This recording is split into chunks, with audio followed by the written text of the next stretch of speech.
Fala Dev, seja muito bem-vindo ou bem-vinda na quarta aula da NLW. Essa semana eu sei que está sendo muito intensa, está sendo intensa para vocês, para a gente também. O Rafa está descabelado, suado aqui, porque está todo o time da Rocket City 200% empenhado a entregar uma experiência de próximo nível para vocês. Então espero que vocês estejam curtindo todo o conteúdo e todas as aulas que a gente está vendo essa semana. Afinal, essa é a nossa missão, impulsionar a carreira de vocês, formar vocês como desenvolvedores e desenvolvedoras prontas para o mercado de trabalho, para a gente, quem sabe, fundar uma startup, a gente entrar numa empresa legal, a gente criar um produto revolucionário no mercado, não sei, o céu é o limite e a revolução está começando nessa semana, uma virada de chave na sua carreira. Você pode contar com a gente, você sabe que a gente quer garantir um caminho sólido e tranquilo para vocês.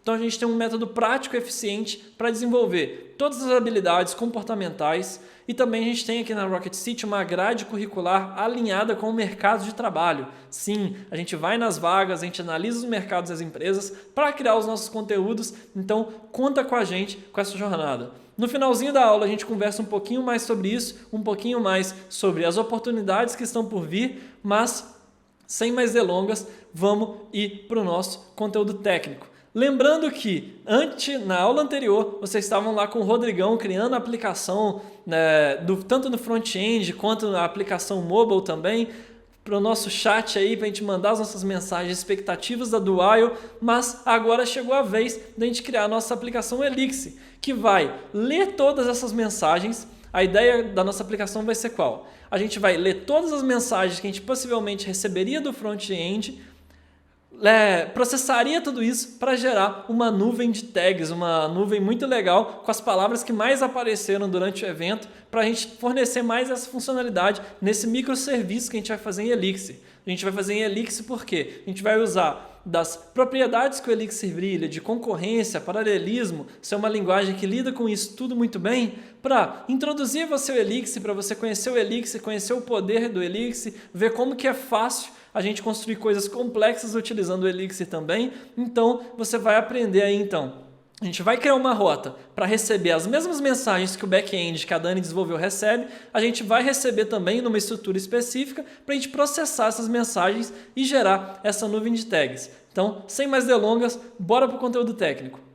Então vamos ver o overview aqui do nosso projeto. Talvez você já tenha acessado um fórum, uma aplicação, alguma coisa do tipo, que tem essa nuvem de tags, né? Uma nuvem com as palavras que mais apareceram, por exemplo, no Twitter, numa conversa, num fórum, onde quer que seja. Então, como as outras aplicações, a gente estava trabalhando com o recebimento de mensagens e a exibição das mensagens, a nossa aplicação Elixir, o que ela vai fazer? Ela, em tese, tentaria gerar uma nuvem de tags. Por que eu estou falando em tese?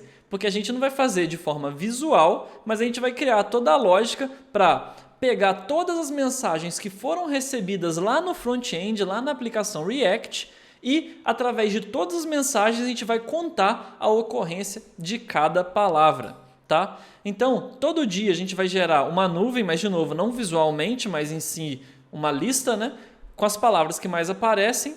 Então, a gente vai pegar as mensagens de 140 caracteres lá da aplicação front-end e vai contar a ocorrência única de cada palavra. De forma que a gente vai aproveitar todo o poder aí do Elixir, porque a gente vai fazer todo o processamento de forma concorrente. Então, vocês vão ver como que vai ser tranquilo e bem tranquilo mesmo a gente processar todas as mensagens de forma concorrente utilizando o módulo Task do Elixir. E também a gente vai criar um processo diário que conta todos os dias e gera o reporte final da contagem. Ou seja, a gente vai criar a lógica para salvar todas as mensagens num banco. Posteriormente, a gente vai ter um processo que acorda todo dia, lê as mensagens que foram geradas hoje e conta todas essas mensagens, quebra em palavras e conta todas essas palavras de forma concorrente, de forma otimizada. Tudo bem? Usando aí então toda essa facilidade, esse poder do Elixir de criar coisas concorrentes, de criar jobs. A gente vai ver que vai ser tudo super tranquilo, super de boa mesmo. Talvez se você não sabe Elixir, vai ser um pouco desafio para você, porque como esse ano a gente separou um pouco a NLW, não em 5 dias, onde a gente tinha principalmente o primeiro dia para ver todos os fundamentos da linguagem. Mas sim, a gente vai ter uma aula só de Elixir.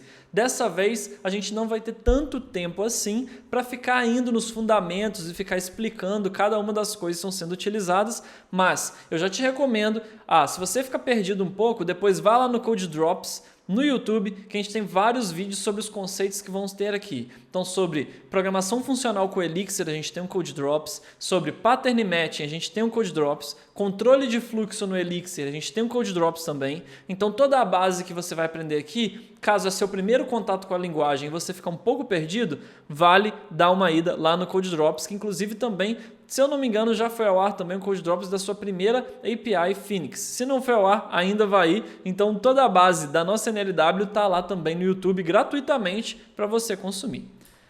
Beleza, mas então, no nosso banco de dados aqui vai ser bem simples, a gente vai ter apenas uma entidade que vai ser uma mensagem, né, o message aqui em inglês, que ela vai ter a mensagem propriamente dita, o username que gerou aquela mensagem e também o e-mail desse usuário. Por que o e-mail? Porque posteriormente, qual que seria a ideia? É que essa nuvem de tags que a gente vai gerar aqui, que ela fosse enviada por e-mail para todos os usuários. Então, se a gente grava as mensagens com e-mail, depois eu posso fazer uma query por todos os e-mails e saber aí, então, a lista de todos os usuários que mandou mensagem e mandar essa nuvem de tags para eles todos os dias no nosso processo também. A gente vai ver um pouco mais e falar um pouco mais sobre isso. Então, a gente tem, na verdade, 4 grandes entregáveis. Uma criação de uma rota para obter os dados, né, para receber os dados lá do front-end. A criação da mensagem no banco de dados. Um módulo para separar e contar as palavras. E também criar esse agendador de geração de relatórios de todo dia. Ele fica rodando para gerar a nuvem de tags. Tudo bem? A aplicação não é complicada, a nossa lógica de negócios é pequena, justamente porque o Elixir é novidade para a maioria dos devs que passam aqui pela Rocket. Então a gente sempre tenta ir um pouco mais nos fundamentos para vocês não ficarem tão perdidos também com coisas muito avançadas numa linguagem nova. Beleza? Mas se você já sabe Elixir, já tem conhecimento, com certeza vai ter alguma coisinha ou outra que você não conhece também, então vale a pena ficar aí na aula. Beleza? Então vamos começar aqui com a criação de rota para a obtenção dos dados e a criação do nosso projeto, né, propriamente dito também. Então deixa eu até me despedir aqui agora em vídeo para a gente focar bem no código também, então vamos ficar só com a tela agora. Vou ir no meu terminal. Primeira coisa que você tem que fazer aqui no terminal é você vai dar um Elixir "-v e garantir que você tem o Elixir instalado. Tá? Você precisa ter o Elixir instalado. Caso não tenha o Elixir instalado, teve uma mensagem de erro aqui, pausa a aula e vá na nossa documentação que está aqui no nosso ambiente para instalar o Elixir e também instalar o Phoenix. Você também vai precisar instalar o Phoenix. Se você não sabe, o Phoenix é o framework web do Elixir que permite a gente criar aplicações web. Então, você tem que ter o Elixir instalado junto com o Erlang, tá? O que é o Erlang? O Erlang, para a gente, é uma linguagem pela qual o Elixir é compilado. O Elixir é uma linguagem compilada e ele compila para essa outra linguagem mais antiga que chama Erlang. O Erlang hoje roda mais de 80% do tráfego de toda a internet em roteadores, em roteadores modernos aí da Cisco, em toda a web.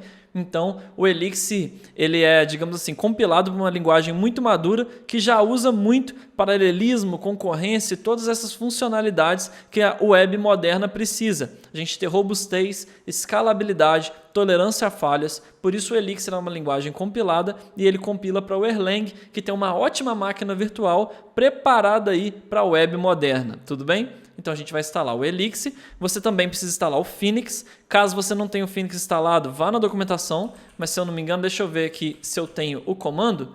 É esse comando aqui, ó, mix archive install hex phoenix new. Você vai instalar o Phoenix com esse comando. Mas de novo, confira a documentação com calma. E para a gente gerar um projeto, a gente vai fazer o seguinte. A gente vai dar o comando mix phx.new, que é o mix, é o nosso CLI do Elixir para gerenciar projetos. Então, tudo que a gente for fazer vai ser com o mix, tá? Então, por exemplo, a gente pode dar um mix help e ver como o mix funciona. Opa, mix help, pronto. E ver como o mix funciona. Aqui está tudo que o mix pode fazer. Então, por exemplo, a gente pode gerar um projeto Phoenix. Ó, mix Phoenix new cria um projeto Phoenix, que é o comando que a gente vai dar. Rodar testes e tudo mais, tudo com o mix, tá? Então a gente vai dar um mix phx.new. O nome da nossa aplicação, que a gente vai chamar hit tags, é tags porque é a nuvem de tags, né? Mas porque eu estou usando hit aqui é por causa da NLW hit. Então esse é o nome que eu vou dar para o nosso projeto. Aqui a gente vai passar duas opções. Primeiro, no HTML, porque a gente vai fazer uma API em JSON, então a gente não precisa de nada de HTML. E também no assets, porque a gente não vai ter nada também de JavaScript e CSS. Então a gente vai criar uma aplicação, uma API JSON mesmo, do zero para responder JSON. Então a gente não precisa de nenhuma configuração ou arquivo que lide com HTML e que lide com JavaScript e CSS, por isso que vai ter o no HTML e no assets, tudo bem? Então a gente pode dar um Enter, ele vai gerar aqui para a gente toda a estrutura do projeto. Ele vai perguntar se você quer instalar e baixar as dependências, você pode dar sim também. Essa etapa costuma demorar um pouquinho. E está aí o projeto criado com as dependências baixadas. Se a gente der um ls, deixa eu só limpar minha tela. Na verdade, deixa eu dar um ls primeiro aqui. A gente vê que ele gera uma pasta, né, com o nome do projeto, hit tags. Então vamos entrar nessa pasta. E você pode observar que aqui ele até deu para a gente alguns comandos. Ó. Configure o seu banco de dados em config dev e rode mix ecto create e depois start o seu servidor Phoenix com mix Phoenix server. O que quer dizer tudo isso? Eu vou abrir o VS Code aqui na pasta do projeto, tá? Deixa eu dar isso aqui, beleza. Se a gente vir no diretório config dev, aqui está a configuração do banco de dados. É muito importante que aqui em config dev e também em config test, o username e o password do seu banco de dados, quando você instalou o Postgres, esteja configurado aqui. Por default, normalmente a instalação já fica como padrão Postgres no username e Postgres no password. Mas se você fez uma instalação diferente ou usou um outro usuário ou uma outra senha, você vai ter que vir aqui no config dev e no config test e substituir pelo seu usuário e pela sua senha. Ou talvez não está mostrando aqui também a porta, porque ele utiliza a porta padrão do Postgres. Mas se você também subiu um Docker ou instalou o Postgres para rodar em outra porta, talvez você teria que digitar aqui port também e digitar aqui a porta que você utilizou. Tudo bem? Então verifique essas configurações e a evidência que tudo funciona é, vou limpar a tela aqui com clear, se a gente der um mix ecto.create, você vai ter que ver, depois do projeto compilado aqui, uma mensagem igual a essa, que o banco de dados foi criado, e quando a gente der agora um mix Phoenix server, que é para rodar o nosso servidor, você não vai ver nenhum vermelhinho aqui, não vai ver nenhum erro, tá? Se o seu banco de dados não tiver sido configurado corretamente, aqui você veria um erro e aqui também ficaria um monte de vermelhinho que ele tentaria acessar o banco de dados e não conseguiria. Como que a gente sabe então que o nosso servidor está rodando? Se eu vir aqui no navegador e digitar um localhost 4000, a gente vai ver uma mensagem de erro como essa, mas isso é normal mesmo, porque a gente não tem nenhuma rota aqui no home da nossa aplicação, por isso tem essa mensagem de erro. Mas se a gente colocar aqui em cima, /dashboard, a gente tem que ver um dashboard de métricas desse bonitão aqui que vem por padrão com as nossas aplicações Phoenix. Isso aqui é um dashboard de métricas, onde a gente pode ver quanto de memória a gente está utilizando, quantos processos estão executando, quais portas eu estou usando.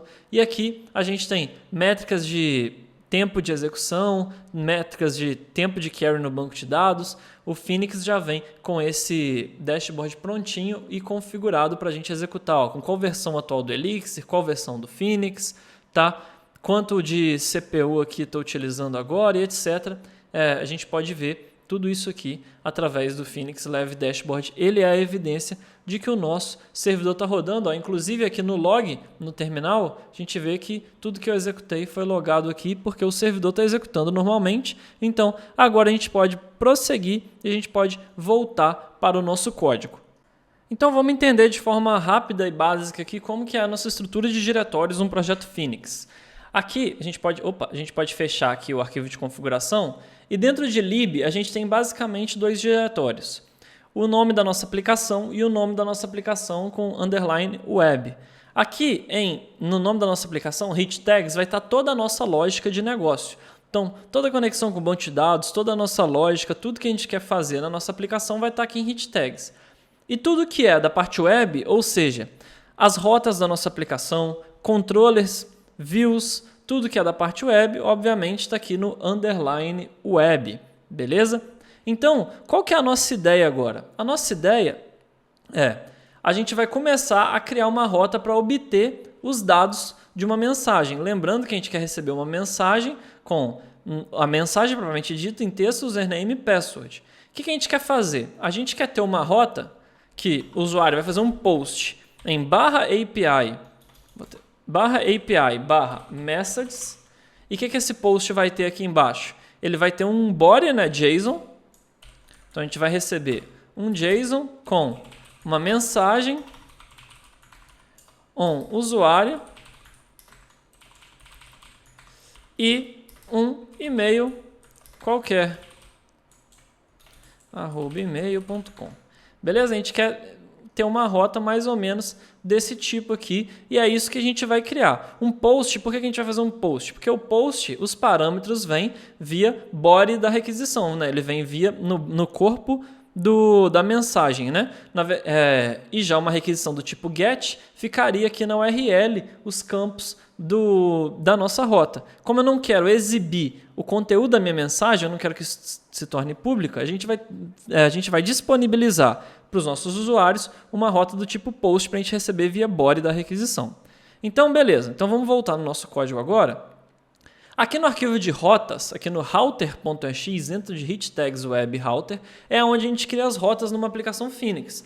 Lembra do dashboard que a gente executou? O /dashboard, olha, ele está até definido aqui para a gente. Perceba que como eu criei essa aplicação com aquele -- no HTML e -- no assets, o próprio Phoenix entende que essa aplicação é uma API JSON. Então ele já cria aqui para a gente um pipeline API. O que esse pipeline API faz? Ele fala que a gente só vai aceitar requisições do tipo JSON e já cria um scope aqui com /API com esse pipe through API. Então, esse pipe through API vai definir que é esse pipeline que eu uso, tá vendo que é o mesmo nome aqui, API, que só aceita JSON. E aqui dentro eu crio as minhas rotas então. Então, tudo que eu criar dentro de um escopo /API vai ser /API / a rota que eu quero criar. Então, eu posso simplesmente vir aqui agora e fazer a nossa rota fazer uma rota post com /message, que é a rota que a gente definiu aqui, né, que vai ser /API /messages, né? Então, na verdade, aqui vai ser messages. Vamos deixar vamos deixar no singular, vai. Post /message. A gente vai criar ainda um controller para receber esses dados e fazer o meio de campo, né? Se você não conhece um framework MVC que é o Phoenix, o controller é o cara que ele faz o meio de campo, ele recebe os dados e manda esses dados para a lógica de negócio, executa o que tem que executar e devolve uma resposta para quem chamou a nossa API, de forma bem simplificada, lembrando que aqui na nossa trilha, nossa aula é uma aula do tipo intermediária. Se você está perdido, não tem noção de desenvolvimento web, talvez você deveria estar assistindo às aulas da galera do Discover, as aulas do Maicão, as aulas da Jaque, tá? Para buildar esses fundamentos. Mas vamos continuando então. Então, eu vou fazer um post /message. A gente vai criar um controller que vai ser chamado messages controller, no plural agora mesmo, que é o controller das mensagens, com uma action create, já que a gente vai fazer um post para criar uma mensagem no banco de dados. Ainda ficou tudo grifadinho aqui, porque esse controller não existe, tá? Então, ele está reclamando aqui que esse controller não existe, mas é assim mesmo, porque a gente ainda vai criar esse controller. Mas só para você entender um pouco o fluxo, então, o que a gente vai fazer agora? A gente vai vir aqui em Controllers, vamos criar um novo arquivo, que vai ser o nome messages_controller.ex. Todo arquivo Elixir é .ex, tá? Então, .ex. E agora a gente vai criar um módulo. Def module hit tags web. Já que a gente está no contexto de web, a gente respeita o nome do diretório das pastas. Então, hit tags web, messages controller, então a gente vai pôr um ponto messages controller. Se você nunca codou em Elixir, um módulo nada mais é do que um agrupamento de funções, e aqui a gente está fazendo um controller que vai ser as funções do nosso controller. Como é um controller, a gente vai digitar aqui use hit tags web controller. É assim que eu defino que esse módulo é do tipo controller e esse use aqui vai dar para esse módulo todas as funcionalidades que um controller tem que ter. E lembra que no meu router eu criei um post para o message controller para action create, então aqui eu vou criar uma função com def create, tá? Toda função de um controller no Elixir, ela recebe dois argumentos. Ela recebe a conexão é a conexão mesmo que a gente manipula, né? Que a gente recebe dados e devolve dados para o usuário, para quem está utilizando essa rota. E os parâmetros é o que a gente recebe na nossa chamada. Então, tudo que eu receber via body da minha requisição aqui, eu vou receber naqueles parâmetros. Tudo bem? Mas não se assuste por enquanto. A única coisa que a gente vai fazer, então, por enquanto, vai ser o seguinte. Eu não vou fazer nada com esses parâmetros por enquanto. Na verdade, eu só vou fazer assim, io.inspect parents, para a gente ver esses parâmetros no terminal, você vê que isso funciona. Mas olha só o que eu vou fazer. Eu vou fazer assim, vou pôr um com, vou fazer assim agora, text, recebi a requisição. Só para você ver isso funcionando. Detalhe, toda action de um controller no Elixir tem que manipular essa conexão, porque é a conexão que a gente trabalha com ela, e devolver uma conexão também. Tá? Então aqui, essa setinha aqui, de novo, se você nunca codou em Elixir, isso aqui é o pipe operator. Eu estou pegando essa conexão e passando como argumento para a função de baixo. Isso aqui era a mesma coisa de eu fazer assim. Tá? Vamos até deixar assim, não tem problema. Só para a gente ver isso funcionando. Agora o que eu vou fazer? Eu vou vir aqui no Insomnia, que é o meu client HTTP, e vou fazer, ignora isso aqui, porque é de testes que eu estava fazendo antes da aula. Eu vou fazer um post para essa rota que a gente criou, que é /API/message com um body, com uma mensagem, username e e-mail. Igualzinho a gente viu aqui no nosso board aqui que a gente está definindo a nossa aplicação. Se eu der um send, se eu fiz tudo certo, vamos ver? Recebi a requisição, que foi a mensagem que a gente escreveu para a gente devolver aqui. Recebi a requisição. E se a gente der um io.inspect params, lá no nosso terminal, olha aqui o que foi printado aqui no terminal. Os parâmetros que eu enviei pelo Insomnia, tá vendo? Mensagem, username e e-mail. Então a gente tem aqui, e-mail, message, username. Então, ou seja, recapitulando, consegui criar uma rota para enviar os dados de uma mensagem e esses dados eu estou recebendo aqui no meu controller. Então a gente já conseguiu entender uma ponta. Como que eu vou receber os dados lá do front-end da aplicação React? A aplicação React vai fazer um post para essa rota da nossa aplicação, vai enviar os dados da mensagem, e a gente está supondo que os dados vão ser esses, mensagem, username e e-mail, e agora a gente já consegue receber esses dados aqui. A gente já tem uma aplicação com uma rota que recebe dados. Agora, o que a gente faz com esses dados, se a gente insere no banco de dados, se a gente devolve, se a gente imprime, aí é com a gente, e é a partir daqui que a gente vai prosseguir então. A gente já sabe como receber os dados, o que eu vou fazer agora? Eu vou preparar o nosso banco de dados para a gente poder, uma vez que a gente recebe esses dados na nossa aplicação, a gente salvar essas mensagens no banco de dados, uma vez que agora a gente já entendeu mais ou menos o fluxo de uma API aqui com o Phoenix, beleza? Então, vamos agora ir para o outro lado da moeda, que é preparar a nossa aplicação para a gente poder inserir a mensagem no banco de dados. Depois eu plugo as duas coisas. A gente vai pegar o nosso controller, receber os dados, chamar essa lógica que a gente criou para salvar uma mensagem no banco de dados e unir as duas coisas, beleza? Então, é isso que a gente faz agora. Agora, então, para a gente poder criar uma mensagem no banco de dados, a primeira coisa que a gente precisa fazer é criar uma tabela no nosso banco. Como que a gente cria uma tabela no nosso banco de dados? A gente vai vir no nosso terminal. O servidor a gente pode encerrar o servidor com Ctrl+C duas vezes aqui. Vou limpar a tela. E a gente vai gerar o seguinte comando: mix ecto.gen.migration e a gente vai digitar o nome aqui, create messages. Você pode dar Enter e eu te explico já o que é esse comando. Esse comando ecto.gen.migration, a gente está gerando uma migração. O que é uma migração? Migrações são arquivos que definem a forma pela qual a gente altera e modifica o nosso banco de dados. Então é com esse comando que a gente gera essas migrações e são essas migrações que a gente utiliza para modificar o nosso banco de dados, beleza? Aqui é o nome da nossa migração, tá? E o que é esse ecto? O ecto é a lib responsável no Elixir para a gente trabalhar com o banco de dados. Em algumas linguagens orientadas a objetos, talvez você possa conhecer os ORMs. Os ORMs são normalmente as ferramentas que a gente tem para lidar com o banco de dados. O Ecto não é necessariamente um ORM, porque ele não faz um relacionamento com um objeto, mas é com ele é o nosso framework, vamos dizer assim, para lidar com o banco de dados. Então perceba quando eu dei mix ecto gen migration, ele gerou uma migração para a gente, ó, na seguinte diretório, priv, repo, migrations, uma timestamp e a migration está aqui. Então a gente vai ir lá nesse diretório agora, ó. Então a gente vai vir aqui, ó, priv, repo, migrations, está aqui a nossa migração. Então tudo que a gente quer modificar no nosso banco de dados, a gente vem aqui nessa parte de change e cria tabelas, deleta tabelas, altera tabelas, tudo que a gente precisa a gente vai definir aqui.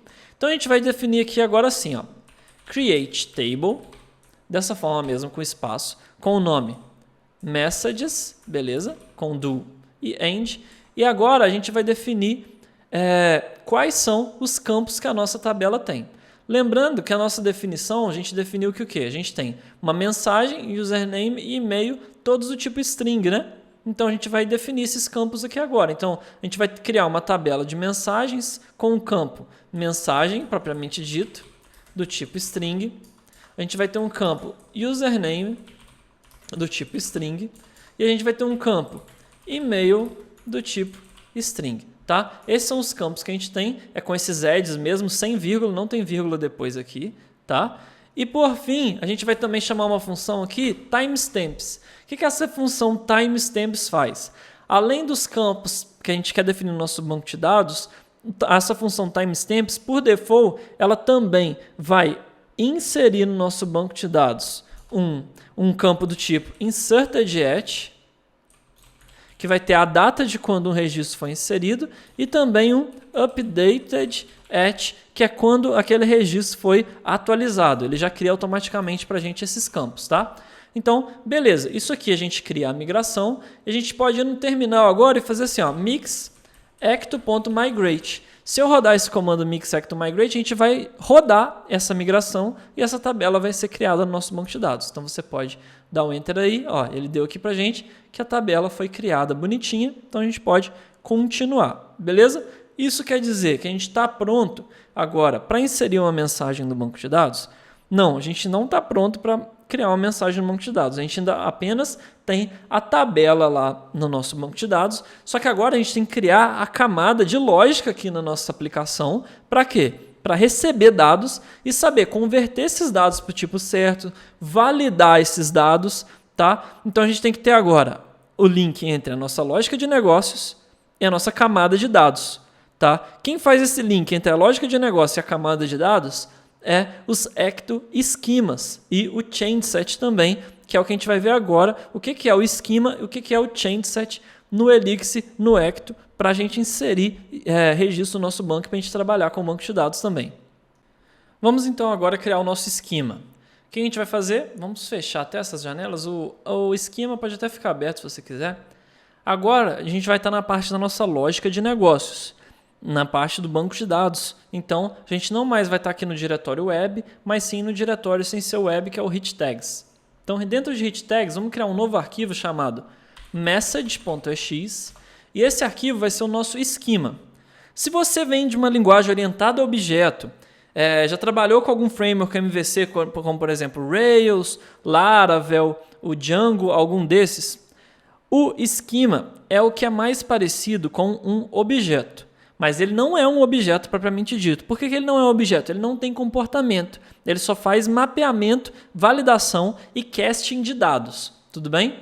Mas talvez aí para você que nunca codou em Elixir, nunca sabe nada aqui do que está acontecendo, seja uma boa analogia para você fazer e começar a entender um pouco os conceitos. Então lembra, quando a gente vai criar um módulo, a gente segue a mesma diretora de pastas e arquivos. Então eu vou ter um módulo agora, hit tags.message. E lembra lá no controller que eu tive um use? Aqui ó, a gente pode até abrir o controller, message controller. Eu tive um use hit tags web controller aqui para definir que isso era um controller. Aqui no nosso esquema a gente vai ter também um use ecto esquema para a gente ter todas as funcionalidades de um esquema aqui também. E a gente também vai ter um import ecto.changeset. Tá? O use, a gente está trazendo vários códigos, injetando vários códigos do ecto.schema para dentro desse módulo. Já o import, a gente importa todas as funções e somente as funções de um determinado módulo. Então, como eu vou usar um changeset do ecto, a gente vai ver que é um changeset também já, a gente tem esse import ecto changeset aqui também. Como que a gente começa a definir o esquema? Eu digito aqui, esquema, o nome da minha tabela como uma string. Então, se eu criar a tabela como messages, aqui eu vou ter messages do end. E a gente também define todos os campos aqui. Só que agora, ao invés de add, como a gente tinha no nosso banco de dados, eu posso até copiar aqui, ó, copiar isso aqui, colar. Só que ao invés de add, aqui vai ser field, tá? Eu tenho um campo do tipo message, quer dizer, um campo mensagem do tipo string. Eu também tenho um campo username do tipo string. Eu também tenho um campo e-mail do tipo string. E os timestamps aqui a gente tem também da mesma forma. Então, primeiro eu já defini o meu esquema. Então, olha só, até se eu vier agora no meu terminal, vou até copiar aqui ó, esse hit tags message, ó, vou copiar aqui, vou vir no nosso terminal, vou dar um ix-s maiúsculo mix. Dessa forma, a gente abre o elixir iterativo dentro do nosso projeto. O que é o elixir iterativo? Olha só, aqui é o elixir executando, ó, 1 mais 1, tá aí 2. 2 mais 1, tá aí 3. O elixir está executando. Então, eu vou chamar aquele módulo aqui e vou pôr um % antes e um abre e fecha chaves. Olha só, aqui a gente já tem um esquema, tá vendo? Pronto pra gente. O que é esse esquema? É uma struct, tá? E, de novo, o que é uma struct? Uma struct é um mapa com um nome, basicamente. Um mapa é uma estrutura chave-valor. Então, por exemplo, se eu tenho A1, B2, isso aqui é um mapa. Se eu chamar ele de mapa aqui, ó, e fizer assim, ó, mapa.a, eu tenho o valor 1. Uma struct é como se fosse um mapa com valor, com algumas diferenças que não cabe a gente ficar falando aqui para a gente não se alongar muito.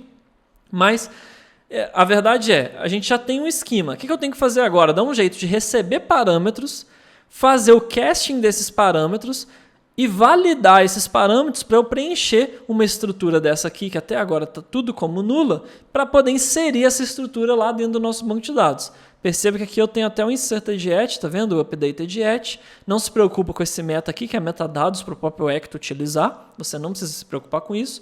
Só que agora eu tenho que preencher isso aqui, validando os meus dados também, para saber se os dados são válidos ou não. E é isso que a gente faz com o changeset. Um set, o que é set em inglês? É um conjunto. E change, mudanças. Então, o que é um changeset? Um changeset é como se fosse um conjunto de mudanças. É como eu falo para o ecto. Ó, ecto, eu tenho esses parâmetros aqui na mão, eu quero fazer o caching desses parâmetros, ou seja, eu quero transformar esses parâmetros para os tipos certos e validar eles. E se eles forem tudo válido, tudo bonitinho, eu quero que você preencha esse struct para mim, para eu salvar no banco de dados. Então, vamos lá, vamos criar um changeset. A gente vai fazer uma função chamada changeset, que recebe parâmetros, tá? E o que eu tenho que fazer? Primeiro, eu não te mostrei aqui que o nome do módulo todo, abre e fecha chaves, é uma struct vazia. Eu começo com essa struct vazia. Só que como eu estou aqui no código, eu estou dentro do próprio módulo, eu não preciso repetir esse nome todo aqui, tá? Eu não preciso fazer assim, ó. Hit tag message. Opa, fiz errado aqui, desculpa. Eu não preciso deixar o nome do módulo todo. Eu simplesmente posso fazer assim, ó, underline, underline, module, underline, underline. E isso aqui, ó, esse underline, underline, module, é a mesma coisa que o nome do módulo todo. Então, eu sempre começo um changeset com um módulo, na verdade, com uma struct vazia. E a primeira coisa que eu quero fazer, eu quero chamar uma função, quero passar esse módulo, né, na verdade, esse struct vazia, para a função cast, que está aqui presente no ecto changeset. E o que esse cast vai fazer? Vai pegar meus parâmetros e vai fazer o casting, ou seja, a transformação dos parâmetros que eu receber para os campos do meu esquema. E como que eu digo qual campo eu quero fazer cast? Eu tenho que passar aqui para a minha função cast como terceiro argumento. Ó, o primeiro argumento é a struct vazia que está vindo via pipe operator aqui. Estou passando para o cast, para esses parâmetros. Como segundo argumento, os parâmetros. E o terceiro argumento, eu preciso de uma lista de campos. Qual que é a lista de campos? São todos esses campos aqui. Então, eu vou criar até uma variável de módulo aqui em cima. Uma variável de módulo é uma variável constante que ela só existe aqui dentro desse módulo. Vou chamar ela de required params e vou criar uma lista com todos esses parâmetros. Então, message, username, e e-mail, porque a gente vai ver que a gente vai usar essa lista de parâmetros mais de uma vez. Então, ó, vou colocar aqui required params e por enquanto só vou pôr um io.inspect aqui para a gente entender esse fluxo. Ó, se você ainda não entendeu o que é esse pipe operator, isso aqui é a mesma coisa, eu estou fazendo algo desse tipo. Ó. Eu estou chamando a função cast com o módulo como primeiro argumento, tá? Por isso que eu estava passando ele via pipe operator aqui. Vou até deixar da forma como estava antes, para você não confundir, e vou fazer a outra forma aqui em cima. E o resultado dessa chamada eu estou passando para a função io.inspect. Então a mesma coisa eu estou fazendo isso aqui, ó. io.inspect dessa função cast, tá? E essa função cast recebe todos esses parâmetros. Só que aqui o pipe operator deixa essa leitura muito mais agradável, muito mais legível. É a mesma coisa do pipe do Unix. Tá? Quando eu tenho no terminal Linux, uma vez talvez você já fez algo desse tipo assim, ó, px, aux, pipe, grep, sei lá, chrome. O que eu estou fazendo? Eu estou chamando a listagem de processos e o resultado dessa função eu estou passando para a função grep e esse aqui é o segundo argumento da função grep, eu estou pesquisando por chrome. Tá? O pipe operator do Elixir, o funcionamento é praticamente a mesma coisa. Beleza? Mas então, olha só, vamos tentar executar isso então. Como eu modifiquei meu código, aqui no EX eu vou dar um recompile para compilar o código novo. E agora eu vou chamar aquele módulo hitTagsMessage, só que agora eu vou chamar .changeset. E o que eu vou passar como parâmetro? Primeiro eu vou passar um mapa vazio, olha só. Então, ó, agora eu tenho um changeset com nenhuma modificação, tá? Com nenhum erro, mas ele é válido, porque eu não fiz nenhuma validação. Mas agora vamos passar alguns parâmetros aqui, ó. Por exemplo, message. Minha mensagem. E-mail.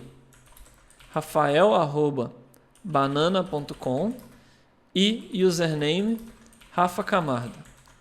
Agora, ó, quando eu dei Enter, olha só, eu já tenho um changeset, tá vendo? Com essas mudanças aqui e válido, é válido, porque eu não fiz nenhuma modificação e não fiz nenhuma validação também. Ou seja, eu estou criando um changeset que é a linguagem que o Ecto entende na hora de salvar o banco de dados. Eu sei que o Ecto trabalha com esses changeset e se o changeset é válido, ele insere no banco de dados. Se o changeset for inválido, ele não insere e exibe erros para o usuário.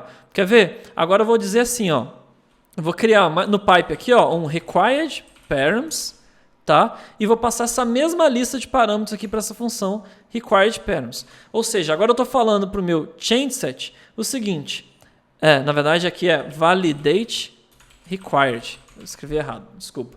Agora eu estou falando para o meu changeset assim, ó. Além de você fazer caching dos parâmetros, também valide os campos obrigatórios. E quais são os campos obrigatórios? Eu passo uma lista de campos obrigatórios para essa função.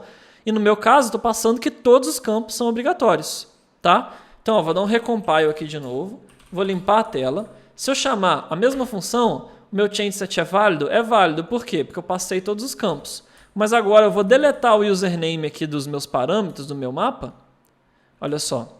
Vou dar Enter. Agora, ó, eu tenho change só e-mail e mensagem, mas tem um erro. Ó, username can be blank e valid false. Por quê? O meu changeset agora não é mais válido. Então a gente vê que o changeset ele serve tanto para fazer cache dos parâmetros, tanto para fazer validações também. Como, por exemplo, eu validei os campos obrigatórios. Eu posso criar uma outra função aqui, ó, e ele tem várias validações, tá vendo? Tem várias formas de você validar. E até uma dica é, você pode vir no Google e digitar, por exemplo, ecto changeset e vir na documentação do Elixir, que por sinal é muito boa, e aqui em functions, ó, sempre na documentação, quando você procura por algum módulo, sempre vai ter o functions aqui, e aqui tem todas as funções. Então, ó, todas as validações que existem aqui, ó, validação de formato, validação de tamanho, validação de número, validação de exclusão, tá? Então, ó, por exemplo, se eu for na documentação de validate length aqui, vai ter todas as opções, ó, validar tamanho igual, tamanho menor, tamanho maior, contagem, customizar a mensagem de erro, e aqui ele dá vários exemplos, tá? Então a documentação do Elixir é muito boa. Ou você pode ver a documentação pelo EX também, você pode fazer assim, ó, h ecto.changeset.validate length, por exemplo. E aqui é aquela mesma documentação, você pode ler aqui no terminal usando o H, beleza? Mas então o que eu vou fazer agora? No código eu vou fazer um validate length, para a gente não aceitar mensagem com mais do que 140 caracteres, tá? E, no mínimo, a mensagem vai ter que ter um caractere, tá? Eu nem sei, na real, se eu posso colocar mais de um campo assim ao mesmo tempo. Eu não lembro se eu posso. Ó, aqui está falando que eu posso pôr um min e max, então eu posso sim. Deixa eu ver o que ele está reclamando para mim aqui. Ah, tem que dar um espaço aqui, beleza. Então, uma mensagem tem que ter no mínimo um caractere e no máximo 140 caracteres. E também vou pôr uma outra validação aqui, por exemplo, de validação de formato, validate format. Eu vou dizer que o campo do tipo e-mail, vou fazer uma regex simples aqui, só para dizer que o campo do tipo e-mail tem que estar... tem que estar entre arroba, mas aí depois você pode substituir por uma regex mais robusta, mais completa de e-mail também, mas só para a gente ter uma simples validação. Então vou dar um recompile aqui agora, ó, e vamos voltar com o nosso exemplo completo, change set válido. Agora ó, vamos mudar a nossa mensagem para um caractere só, ó, change set válido ainda, mas vamos mudar a nossa mensagem agora para nulo, ó, nulo, tá aí, mensagem não pode ser branca. Ou, por exemplo, eu poderia criar uma mensagem gigantesca aqui com mais de 140 caracteres. Paciência aqui, eu não sei quando eu vou passar, eu vou chutar aqui. Aqui já deve ter passado, né? Tá aí, ó, erro, a mensagem tem que ter no máximo 140 caracteres. Esse erro ele vem todo diferentão assim, mas não se preocupa que a gente vai ver que na hora de a gente exibir para o nosso usuário, a gente vai exibir de forma correta. Ele vem todo fragmentado assim para facilitar a tradução do erro, no caso eu tiver uma API que responde em diversas línguas, por exemplo. Então, por isso que o Ecto, por si só, demonstra dessa forma, mas na hora de a gente mostrar para o nosso usuário, a gente vai mostrar da forma correta. O importante é a gente ver que as validações estão funcionando e agora a gente tem um change set pronto para a gente inserir no banco de dados. Inclusive, agora a gente já pode inserir uma mensagem no banco de dados e é isso que a gente vai ver agora. Então tá, como a gente interage então com o banco de dados agora, para a gente poder inserir nossas mensagens lá, ou como que a gente faz ações no banco de dados utilizando o Ecto, utilizando o Elixir. Se você observar aqui no Hit Tags, a gente tem um módulo Hipo, que ele apenas faz uma configuração aqui para definir qual é o adapter de banco de dados que a gente está utilizando, e é esse módulo, Hit Tags Hipo, que a gente utiliza para trabalhar com o banco de dados. Então, se eu for no terminal aqui e abrir ele de novo dentro do nosso projeto, e a gente chamar hittags.hipo e eu dar um ponto e tab, olha só, todas as opções para trabalhar com banco de dados a gente tem aqui, como inserção, leitura, deleção, tá? Realizar queries, realizar updates, realizar transactions. Então, tudo está aqui. A gente pode ver a documentação, como eu já te ensinei, por exemplo. Eu posso ver a documentação do Hipo Insert, e ele vai me ensinar aqui como eu utilizo o Hipo para inserir algo no banco de dados. Ou você pode também ir na documentação do Elixir, igual eu já te ensinei. Digita aqui, Elixir Hipo. Aqui na documentação oficial. Só tem um detalhe no Hipo que ele vai ter functions aqui, ó, mais uma só, mas sim callbacks. Por que callbacks? Porque o Hipo ele é um behavior, ele é um comportamento, e como ele pode ser um repositório para o Postgres, para o MySQL, etc., por isso que aqui a gente tem escrito callbacks e não funções, tá? Mas a documentação é a mesma coisa, basta você vir aqui no Insert e ler qualquer outra coisa que você lê, a única diferença é que aqui está dentro de callbacks, tá? Então, olha só o que a gente vai fazer. A gente vai fazer o seguinte, nós vamos criar um mapa com parâmetros. Então, eu vou criar um mapa com os parâmetros que a gente precisa para inserir uma mensagem, como, por exemplo, message, minha mensagem bananinha, username, Rafael, Rafa Camarda, por exemplo, e e-mail, rafael@banana.com. Beleza? Então agora eu tenho um mapa que são os meus parâmetros. Como que eu insiro algo no banco de dados? Eu preciso de um change set. Lembra que a gente tem um change set? Que eu criei o change set assim, ó.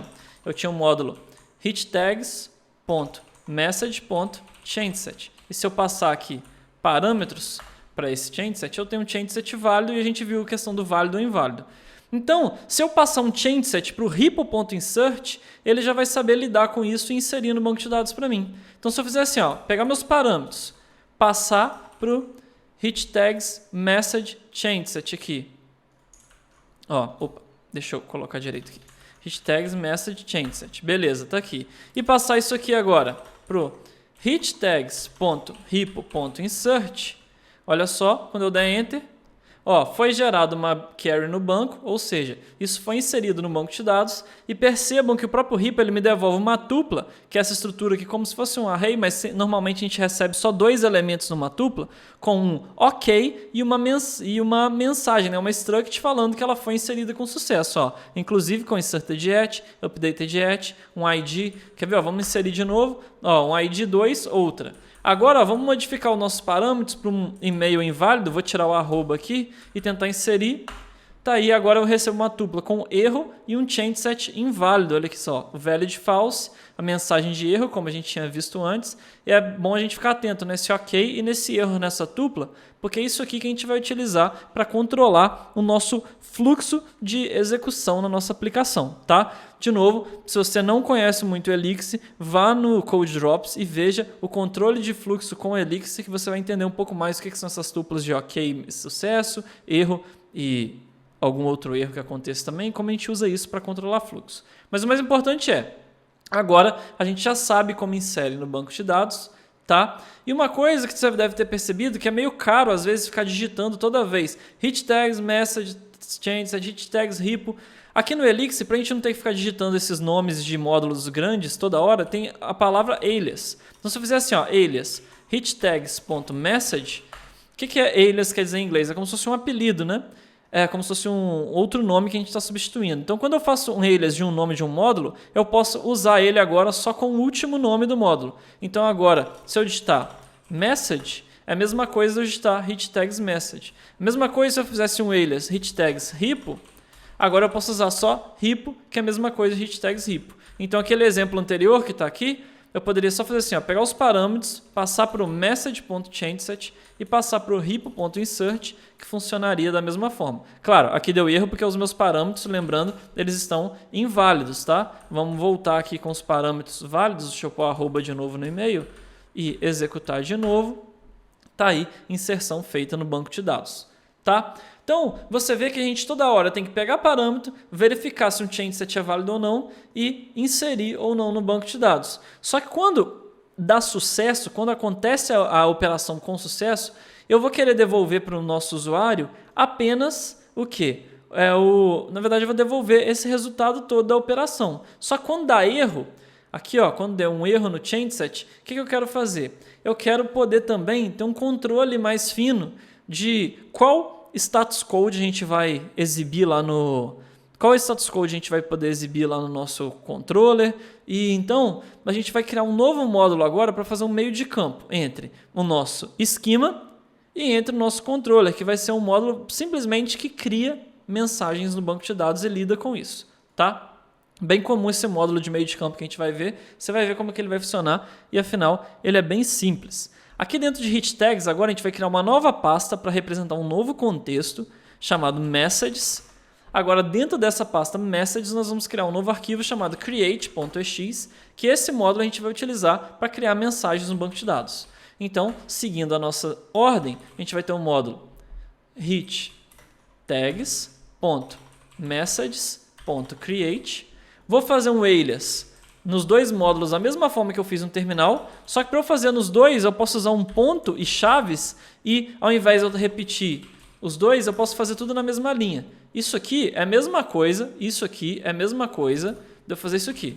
Alias hitTags.message, message, e depois alias hitTags.hippo, tá? É a mesma coisa, para eu não repetir hit tags toda hora, eu posso pôr um ponto e a chave e fazer tudo na mesma linha, tudo bem? Então agora eu vou fazer uma função call, ou seja, isso é um padrão que a gente segue, um padrão de projeto, que ele é chamado de... Nossa, agora me fugiu o nome, mas o conceito é como se a gente utilizasse verbos, ações para criar módulos. Então, por exemplo, eu estou criando um módulo com o nome da ação que eu quero executar, que é uma ação de criar mensagem, e uma função call que executa de fato aquela ação. Tá? Eu não me fugiu meu total branco aqui de qual que é o nome do padrão de projeto que faz isso, mas de qualquer forma é um padrão que a gente utiliza muito no Elixir para a gente criar módulos pequenos, ou seja, o módulo faz uma ação e apenas aquela ação. Tá? Então, a gente nesse call vai receber os parâmetros. Então, o que eu vou fazer? Vou pegar esses parâmetros, vou passar para o meu message.changeSet para a gente criar um changeSet, igualzinho a gente fez no terminal. Vou chamar o hippo.insert tá? Sem o bang, aquele que quando ele tem uma exclamação, que é o bang, ele gera uma exceção se tiver algum erro. A gente não quer exceção, a gente quer lidar com o fluxo. E agora eu vou criar uma função nova chamada handleInsert, só para lidar com o cenário de sucesso e o cenário de falha. E é assim que a gente controla fluxo normalmente no Elixir, tá? Então eu vou criar uma função agora privada, por isso com esse P aqui, que é uma função privada, ou seja, ela não está acessível para quem utiliza esse módulo do lado de fora do módulo. E se a nossa função privada receber um OK e uma mensagem, isso aqui vai ser o meu resultado. Então vou pôr assim, ó, igual result. O que eu vou fazer? Simplesmente vou devolver esse resultado para frente. E se a minha função handleInsert receber um erro e um resultado qualquer, um erro qualquer, que no caso vai ser o change set inválido, o que eu vou fazer? Eu vou devolver uma tupla com error e um mapa com um resultado, que é o próprio resultado, ou seja, é a própria mensagem de erro, e o status que eu quero exibir nesse caso, que vai ser o status bad request, para a gente utilizar isso lá no controle. Agora aqui nesse momento a gente dá uma pausa, dá uma respirada, para entender esse código que está aqui na tela. Qual que é a lógica que a gente está usando aqui? Além de usar o pipe operator para encadear a chamada das funções, aqui eu estou usando um conceito que chama pattern matching para controlar o fluxo da minha execução. O Elixir, pessoal, tem esse conceito que é o pattern matching, que é casamento de padrões. E uma das formas de utilizar o casamento de padrões é numa definição de função. Obrigatoriamente o repo.insert não me devolve um OK, uma mensagem ou um erro em alguma coisa, que a gente viu aqui no terminal. Ó, OK, uma mensagem ou um erro em alguma coisa. Eu utilizo o pattern match, que é esse casamento de funções, que que ele verifica? Ele verifica assim, ó, o handle.insert recebeu OK, uma mensagem. Se recebeu, eu executo essa função. Então, no caso, eu vou executar esse corpo aqui. Agora, caso contrário, eu não recebi esse OK, essa mensagem no corpo da minha função. Na verdade, no corpo não. Na definição da minha função, eu recebi um erro e um result, então eu vou executar essa função aqui. Tá? Essa vírgula, esses dois pontos do aqui, é a mesma coisa, eu estou fazendo assim, ó, a mesma função, assim, usando mais de uma linha. Mas quando a função tem uma linha só, a gente tem essa sintaxe syntax sugar de criar uma one-line function, de criar uma função em uma linha só, usando vírgula e o do com dois pontos, ao invés de utilizar o do e o end como a função aqui em cima. Tá? Então, de novo, se o repo.insert vai passar o resultado dele para o handleInsert, se eu receber OK e mensagem, eu executo essa função. Se eu receber erro de qualquer coisa, eu executo essa aqui. Isso aqui é o pattern matching, tá? O Elixir tem o pattern matching, por exemplo. Eu sempre explico isso, tem no YouTube também, mas vou fazer de uma forma rápida. Imagina que eu tenho uma lista 1, 2 e 3, e eu faço assim, ó. Eu tenho uma outra lista aqui com 1, x e 3. Se isso aqui fosse uma expressão matemática, quanto que x tem que valer para essa expressão ser verdade? X não tem que valer 2? Então, quando eu der Enter aqui, ó, e eu fizer x vale 2, tá vendo? Por quê? Eu utilizei o conceito do Elixir, que é o pattern matching, para casar uma expressão com um padrão, no caso do lado esquerdo aqui. E a mesma coisa que acontece aqui na definição dessa função. O igual no Elixir não é um operador de atribuição. Tanto que quando eu faço x igual a 1, se eu fizer assim agora, ó, 2 é igual a x, eu tenho um erro. Por quê? X vale 1. Então, não tem como essa expressão dar match, tá? Porque o x é um operador, quer dizer, o igual é um operador de match no Elixir. Tá? Por isso que eu só posso fazer atribuição no lado esquerdo. Se eu fizer x igual a 2, agora isso aqui está verdade, porque o padrão está falando quanto que x tem que valer para essa expressão ser verdade, x tem que valer 2, por isso x valeu 2. Tá? Também tem vídeo sobre pattern match no Code Drops, se você ficou com dúvida, depois vai lá conferir também. Beleza? Porque a gente ainda tem conteúdo, a gente ainda tem aula para seguir aqui. Vamos então nesse ritmo, só aquela pausinha para beber água. Muito importante, como essa aula é longa, a gente sempre beber uma água. Às vezes você faz uma pausa aí, dá uma esticada, come uma fruta, uma banana e vamos que vamos. Mas o mais importante é, agora a gente criou o nosso módulo HitTagsMessageCreate, tá? Então vou até copiar ele aqui para a gente fazer um alias no terminal. Olha só, alias HitTagMessageCreate. E agora a gente poderia usar create.call, passar parâmetros aqui e já criar uma mensagem direto. Opa, deixa eu ver o que eu fiz errado aqui. Falta a gente fazer um recompile no nosso EX. Beleza. Agora sim, se eu chamar, está aí criado usando apenas o nosso módulo create. Agora sim, a gente pode voltar lá no nosso controller e, com os parâmetros que eu vou receber através da requisição, chamar o meu módulo create. Então vamos voltar no controller. Lembra que a gente estava recebendo os parâmetros aqui no create. A gente vai deletar isso aqui que a gente tem. O que a gente vai fazer agora? A gente vai pegar esses parâmetros que a gente recebe, vai chamar o nosso create.call, que é o que a gente acabou de fazer, tá? E vamos lidar com essa inserção também. Então, vamos lidar com essa inserção. Para a gente utilizar create.call direto aqui, a gente tem que fazer um alias. Então, alias, hit tag, messages, create. Beleza? E o handle create está vermelho porque a gente vai criar ele ainda. Então, a gente vai ter um cenário, é muito parecido com o módulo anterior, que a gente vai ter um OK e uma mensagem, tá? E também a conexão, porque a gente vai precisar da conexão, vocês já vão ver por quê. Lembra que no controller a gente sempre tem que devolver a conexão no final da execução. Como aqui o handle create é a última função que eu chamo, eu tenho que devolver a conexão. Então a gente vai passar a conexão como segundo argumento aqui para o handle create, para eu poder devolver ela no final. Então a gente vai ter um cenário do handle create com OK, uma mensagem, e a gente vai ter um cenário também do handle create com um erro e um mapa. A gente viu que aqui, ó, ou a gente devolve OK, uma mensagem, ou erro e esse mapa com result e status, né? Então vou até copiar aqui. Olha só, vou copiar aqui esse mapa. Só que esse status, na verdade, eu vou atribuir uma variável aqui. Eu posso atribuir variáveis no pattern match, a gente viu isso no terminal, tá? Deixa eu ver o que ele está reclamando comigo. Eu acho que faltou um parênteses. Deixa eu ver aqui. Não, faltou eu fechar a tupla. Beleza. E tá, e aqui o que está errado aqui? Falta a gente fazer um alias em message também. Então vamos fazer um alias hitTags.message. Beleza. Agora sim, eu tenho já pronto o meu controller para lidar com o cenário de sucesso e com o cenário de falha. O que eu vou fazer? Primeira coisa, vamos fazer o cenário de sucesso. Eu vou pegar minha conexão, vou chamar uma função do controller que é putStatus, para a gente colocar um status nessa requisição. No caso, o status que eu quero retornar para o nosso usuário é created, né? O status HTTP 201, que é o created, para a gente falar que uma mensagem foi criada. E por fim, a gente vai renderizar uma resposta. Só que agora, ao invés de devolver um texto, a gente vai renderizar um JSON. Lembra? A gente está numa API JSON. Então, vou chamar aqui a função render para renderizar um JSON. Qual JSON a gente vai renderizar? Vai ser o JSON create.json. A gente ainda vai criar essa view, que é esse create.json, aqui na pastinha de views. Lembra, o Phoenix é um framework MVC. O model é como se fosse o nosso esquema que a gente estava trabalhando. O controller é o controller, o arquivo que a gente está. Né? E a view, a gente vai criar a view. Beleza? Então, eu vou chamar esse create.json e vou passar como um assign, ou seja, eu vou enviar para essa view a mensagem. Então, vou fazer assim, ó, message.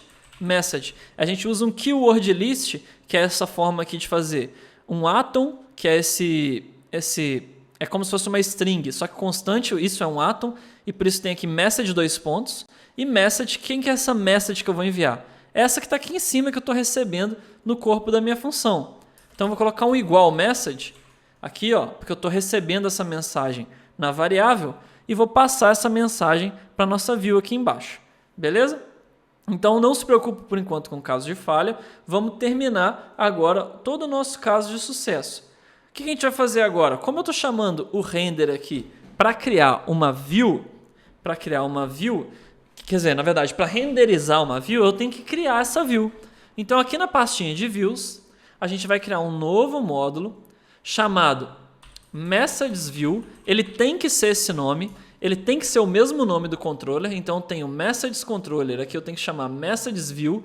Por quê? Porque aí quando eu chamo o render só com o create.json, o próprio Phoenix sabe automaticamente que é o módulo MessagesView que ele vai chamar, tá? Então, tem que ser o mesmo nome. Então, a gente vai ter aqui um hit tags web.messagesView. Daqui, a mesma forma que a gente tem um use hit tags web controller, aqui a gente vai ter que ter um use hit tags web view, beleza? E a gente vai criar uma função agora render. Essa função render vai esperar um create.json. Por quê? Porque a gente chama aqui um render com create.json e ela vai esperar, ó, receber uma mensagem também. Aqui na view a gente captura essa mensagem como um mapa. Então a gente vai ter um mapa aqui com message, tá? E o que eu vou fazer? Aqui a gente renderiza o que a gente quiser. Então eu vou renderizar um JSON que vai ter um result como uma mensagem, message created, tá? E vai renderizar a própria mensagem. Beleza? Ufa, de novo, vamos dar uma respirada. Eu sei que é muita coisa, eu sei que você deve estar perdido, porque nas outras NLWs a gente tinha 5 dias para ver com calma tudo do início ao fim, mas não se desespere, depois revise, depois me manda mensagem para ter suas dúvidas, que eu tiro suas dúvidas tranquilamente, tá? Mas olha só, de novo, criei aqui no meu controller via pattern matching, estou cuidando do caso de sucesso e o caso de falha, a gente está começando com o caso de sucesso, estou colocando um status na requisição aqui, created, e chamando uma função render para renderizar uma view. Qual view é essa? Uma view que vai uma view chamada messagesView, que está aqui. Lá eu vou chamar a função render com create.json e estou mandando uma mensagem para ela. Aqui então eu crio o render com create.json, recebendo essa mensagem e renderizo essa mensagem. Só um detalhe que é o quê? Aqui perceba que eu estou renderizando uma string e uma struct.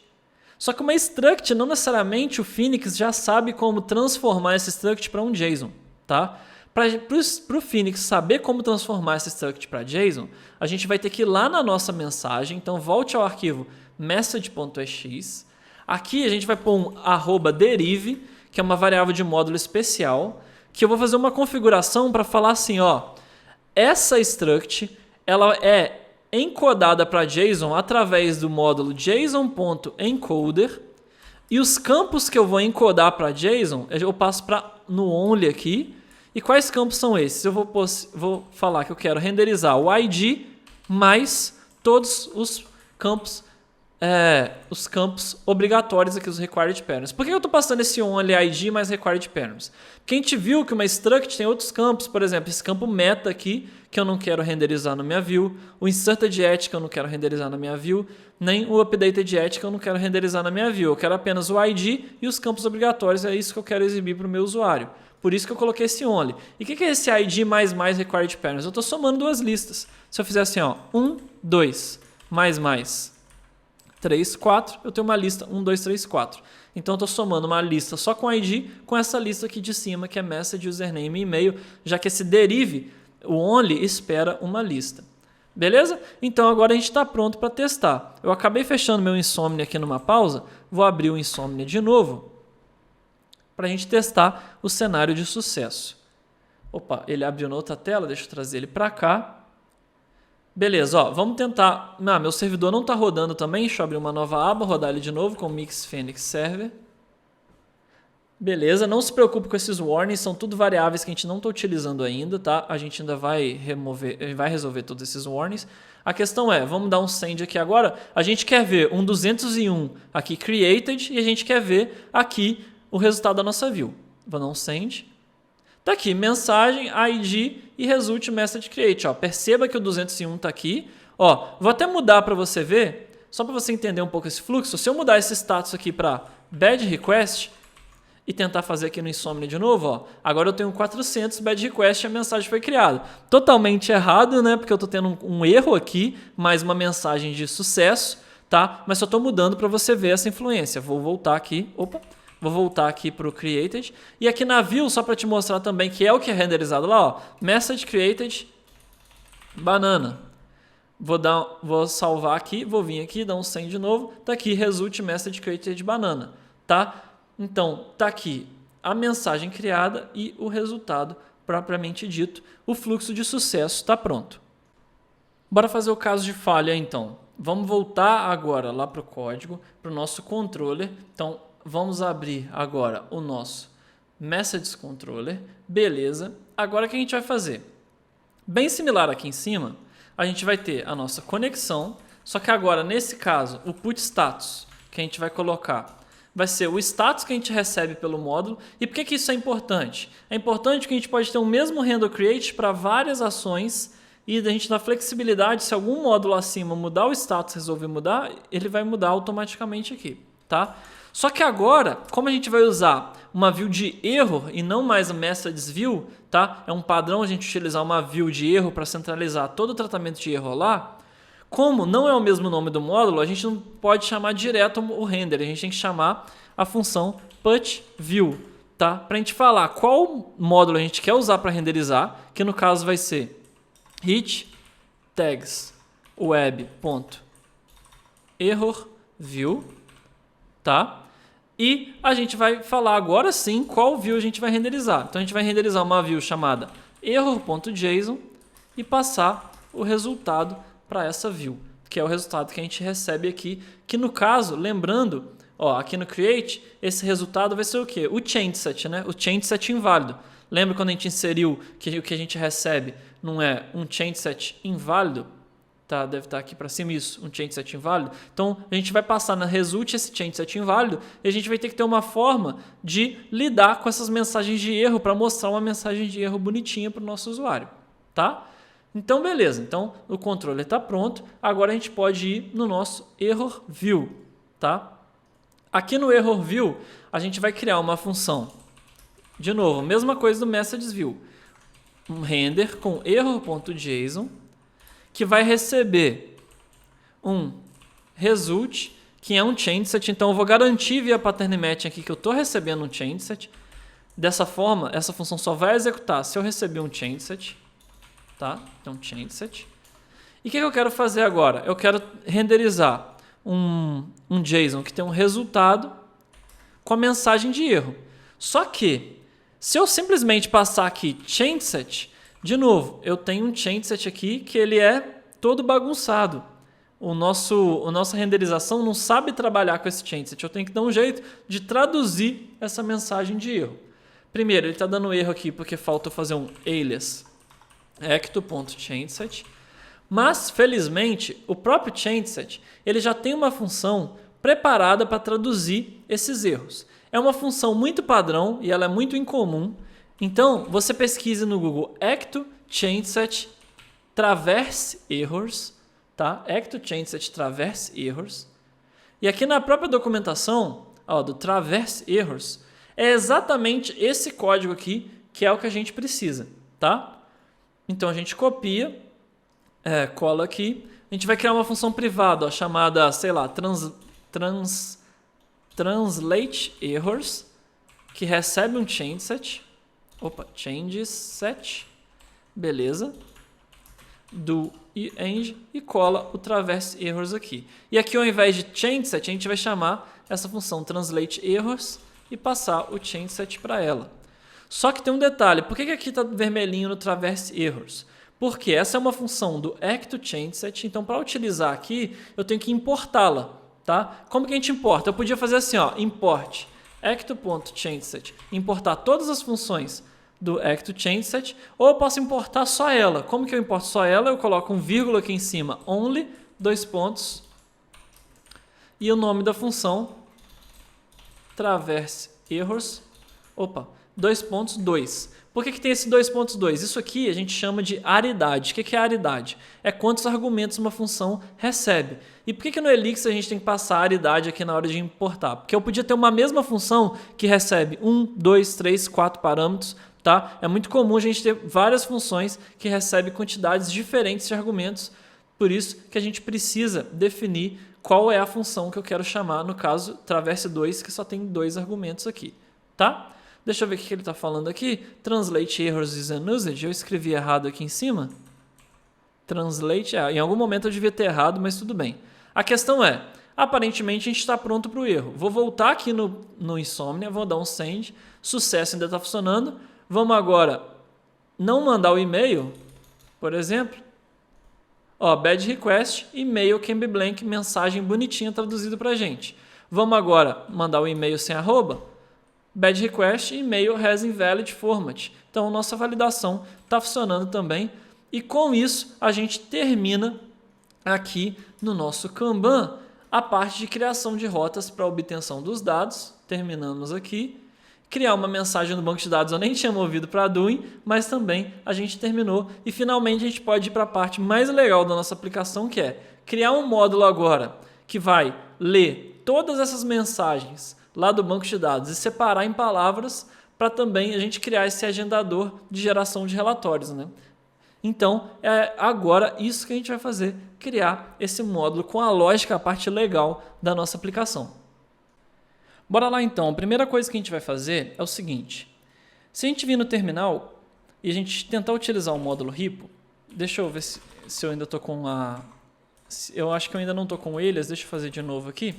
Beleza, se eu fizer um Ripple.all e passar para o Ripple.all, um hit tags.message, eu vou ler todas as mensagens do banco de dados e eu recebo isso numa lista, tá? O all faz isso, traz todas as entidades de uma determinada... traz todas as entradas de uma determinada entidade.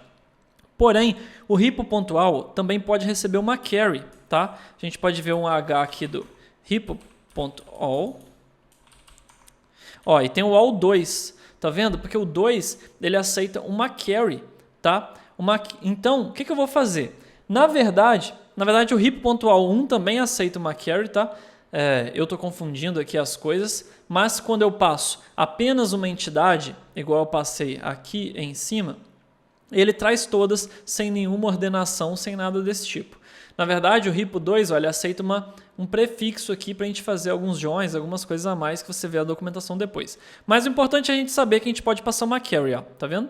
Eu posso passar uma query para o Ripple.all. Então é isso que a gente vai fazer. Por quê? Lembrando que no nosso requisito de negócio, eu quero que eu tenha um processo diário que conta todos os dias e gera o reporte final da contagem das palavras, das tags, das mensagens. Então a primeira coisa que eu tenho que fazer é garantir que eu sempre vou ler todas as mensagens só do dia de hoje. Então a gente vai fazer um módulo para fazer isso. Deixa eu fechar esses views, controles, que a gente nem vai voltar aqui mais. Agora o que a gente vai fazer? Aqui dentro de hit tags messages, nós vamos criar um novo arquivo chamado get.ex. Eu vou até copiar o esqueleto do create e colar aqui. Vamos mudar create agora para get. Só que agora a gente não precisa mais... Não, esse alias a gente vai precisar, mas a gente não vai ter mais esses handles. E ao invés de uma função call, eu vou chamar uma função de get aí today messages. Tá? Porque depois eu poderia ter um get by ID, get by name, get by email, etc. Essa função não vai precisar receber parâmetros, tá? Então eu posso deixar aqui sem o parênteses. E o que eu vou fazer? Eu vou criar uma query para eu definir quais são as entradas de hoje. Primeiro, como que eu sei como é hoje? No EX, se eu vim aqui, deixa eu vir aqui no EX, se eu chamar o módulo date.utc_today, eu tenho a data de hoje aqui, tá? Esse D aqui é um formato indicando que isso aqui é uma data. Então hoje é 15/10/2021, tá? Então eu garanto que é hoje com o date.utc_today. Beleza? Agora o que eu vou fazer? Eu vou escrever uma query para garantir que eu vou trazer só mensagens que a data de inserção, ou seja, a gente não insere as mensagens, a gente não tem o campo inserted at. Eu vou garantir que a data de inserção seja a data de hoje. Mas perceba uma diferença. Quando eu chamo date UTC today, eu tenho um D aqui de date. Tá vendo? Que é só o dia sem horário. Quando eu tenho o N aqui no inserted at, por padrão, o Ecto utiliza um naive date time. O que é um naive date time?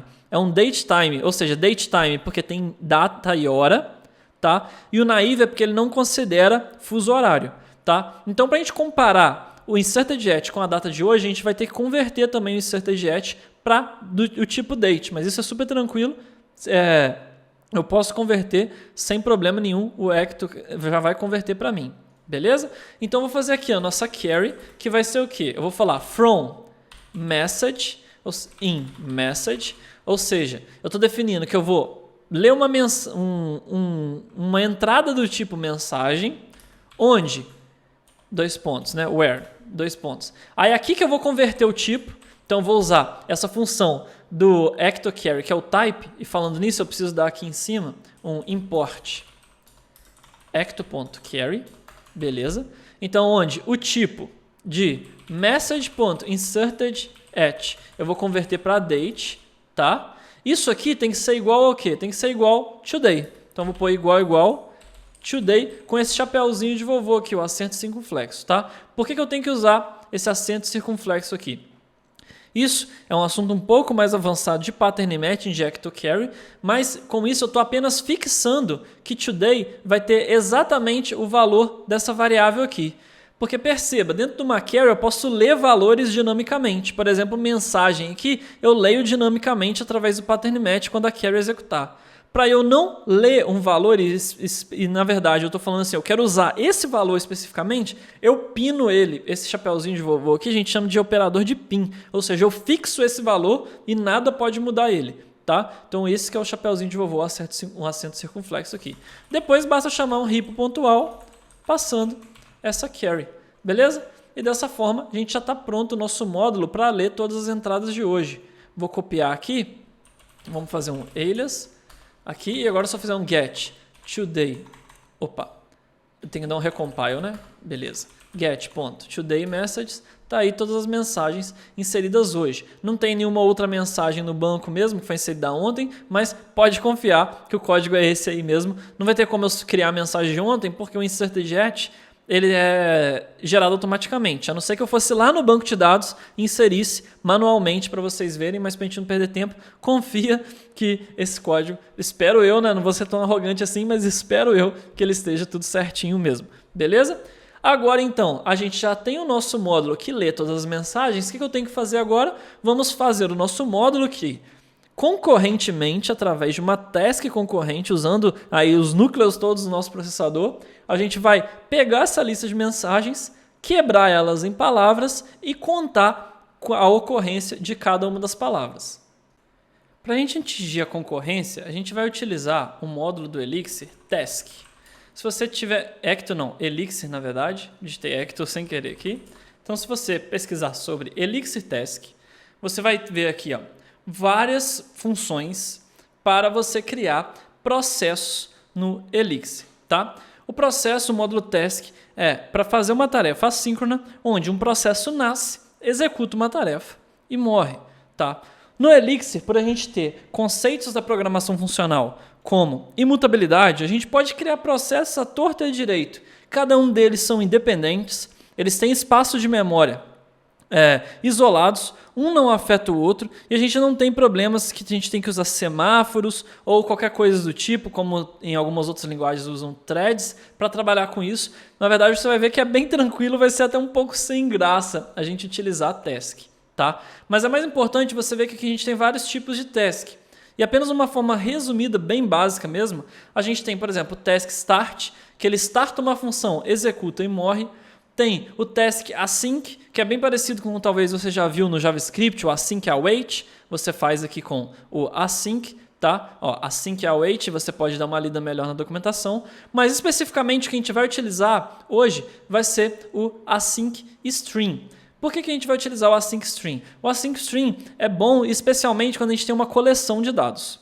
Como a gente vai ler uma coleção de mensagens no banco, e essas mensagens podem ser 1.000, 2.000, 10.000, inúmeras tasks, a gente vai usar o async string, porque o async string, ó, como mostra aqui na documentação para a gente, ele espera uma coleção e ele cria processos sozinho para a gente a partir do tamanho da coleção. Ele mesmo vai conseguir quebrar essa coleção em diversas partes e trabalhar nessa coleção concorrentemente, cada processo trabalhando numa parte da coleção separadamente, tudo bem?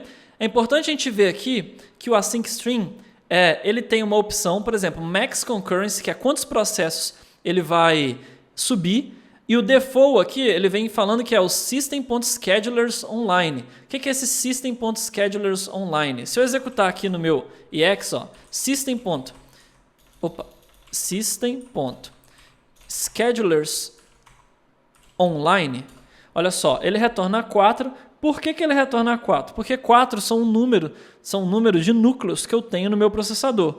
Então, por default, o async string já vai aí, então, criar 4 processos, separar minha coleção em 4 partes, trabalhar nesses processos. Quando qualquer um desses processos terminar, ele vai separando e assim por diante, tá? Mas isso aqui, você pode mudar essa opção do Max Concurrency para 100, 200, 300, não tem problema nenhum, tá? Basta você saber que não necessariamente você aumentando, você vai ganhar performance. Porque se eu tenho 4 processadores concorrendo, na verdade, trabalhando de forma paralela, né? Eu tenho 4 núcleos, na verdade, paralelos, aí sim, esses 4 vão estar ininterruptos trabalhando.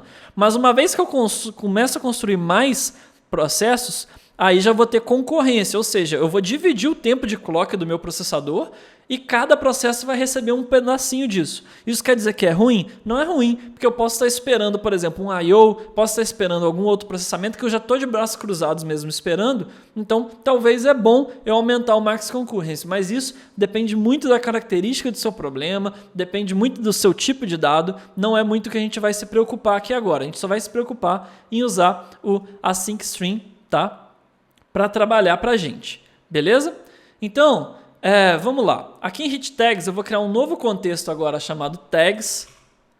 E dentro de tags eu vou criar um novo arquivo chamado count, que vai ser o nosso módulo para criar, para contar as tags. Então vamos lá, def module hit tags.count, não, hit tags.tags.count, beleza?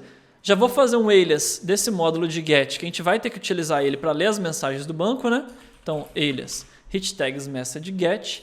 E agora eu vou começar aqui a função call, que também não recebe nenhum argumento. Aqui eu nem coloquei parênteses, vou pôr aqui também, só para deixar bem claro que isso é uma função. Em algumas linguagens a gente não utiliza o parênteses, mas aqui é bom a gente deixar para deixar claro, para quem lê, bater o olho e saber que isso é uma função.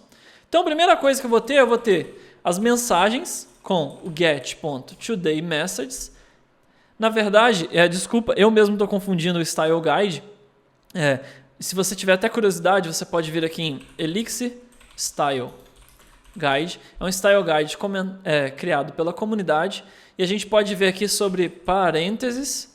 Aqui, tá? E aqui ele mesmo fala, ó, a gente usa parênteses para chamada de função quando a função tem apenas, quando a função não tem nenhum argumento aqui, tá vendo? Mas agora vamos ver se tem parênteses na definição de função. Olha só, quando a função use parênteses when def has arguments, sem omite quando não tem. Então, na verdade, a gente omite aqui quando não tem argumentos. É isso que o Style Guide recomenda pra gente. Beleza? Mas recapitulando então. Então, a gente tem as mensagens, a gente vai chamar o módulo task.asyncString, ele começa recebendo a nossa coleção, então messages, e o segundo argumento do task asyncString, tá vendo aqui no VS Code que é uma função? Então, eu vou criar uma função anônima, que vai pegar cada um dos elementos de messages, ou seja, cada uma dessas mensagens, e a gente vai trabalhar sobre elas. Assim que eu crio uma função anônima. Esse fn, aqui é a definição da função, a setinha, e aqui o end termina a função. E o que está entre a setinha e o end é o corpo da função. Então vamos escrever agora o corpo da nossa função. Eu vou pegar a mensagem da mensagem, então não se confunda, aqui eu estou pegando cada mensagem da minha coleção, ou seja, cada um dessas structs aqui, e dentro a gente tem o campo mensagem com a mensagem propriamente dita. Então eu vou pegar cada uma dessas mensagens e primeira coisa, vou chamar um string.split. O que é o string.split? Olha só, se eu fizer, limpa a tela, se eu fizer um string.split e passar aqui uma string, né? Por exemplo, minha mensagem legal banana abacaxi. O strings.split faz o quê? Transforma numa lista com cada uma das palavras dessa string. E aí, justamente isso que a gente precisa, né? Agora, tendo isso, olha só, se eu passar para o módulo enum.frequencies, o que ele faz? Ele mesmo já conta para mim. Então, se eu chamar, vou até pôr outro abacaxi aqui, olha só, agora eu tenho 2 abacaxis e cada uma das mensagens. Tá vendo? Eu falei que normalmente ia ser fácil porque o Elixir já dá muito ferramental para a gente. O módulo string, tudo que eu quero trabalhar com string, vai estar dentro do módulo string. Então tem várias funções aqui para trabalhar com strings.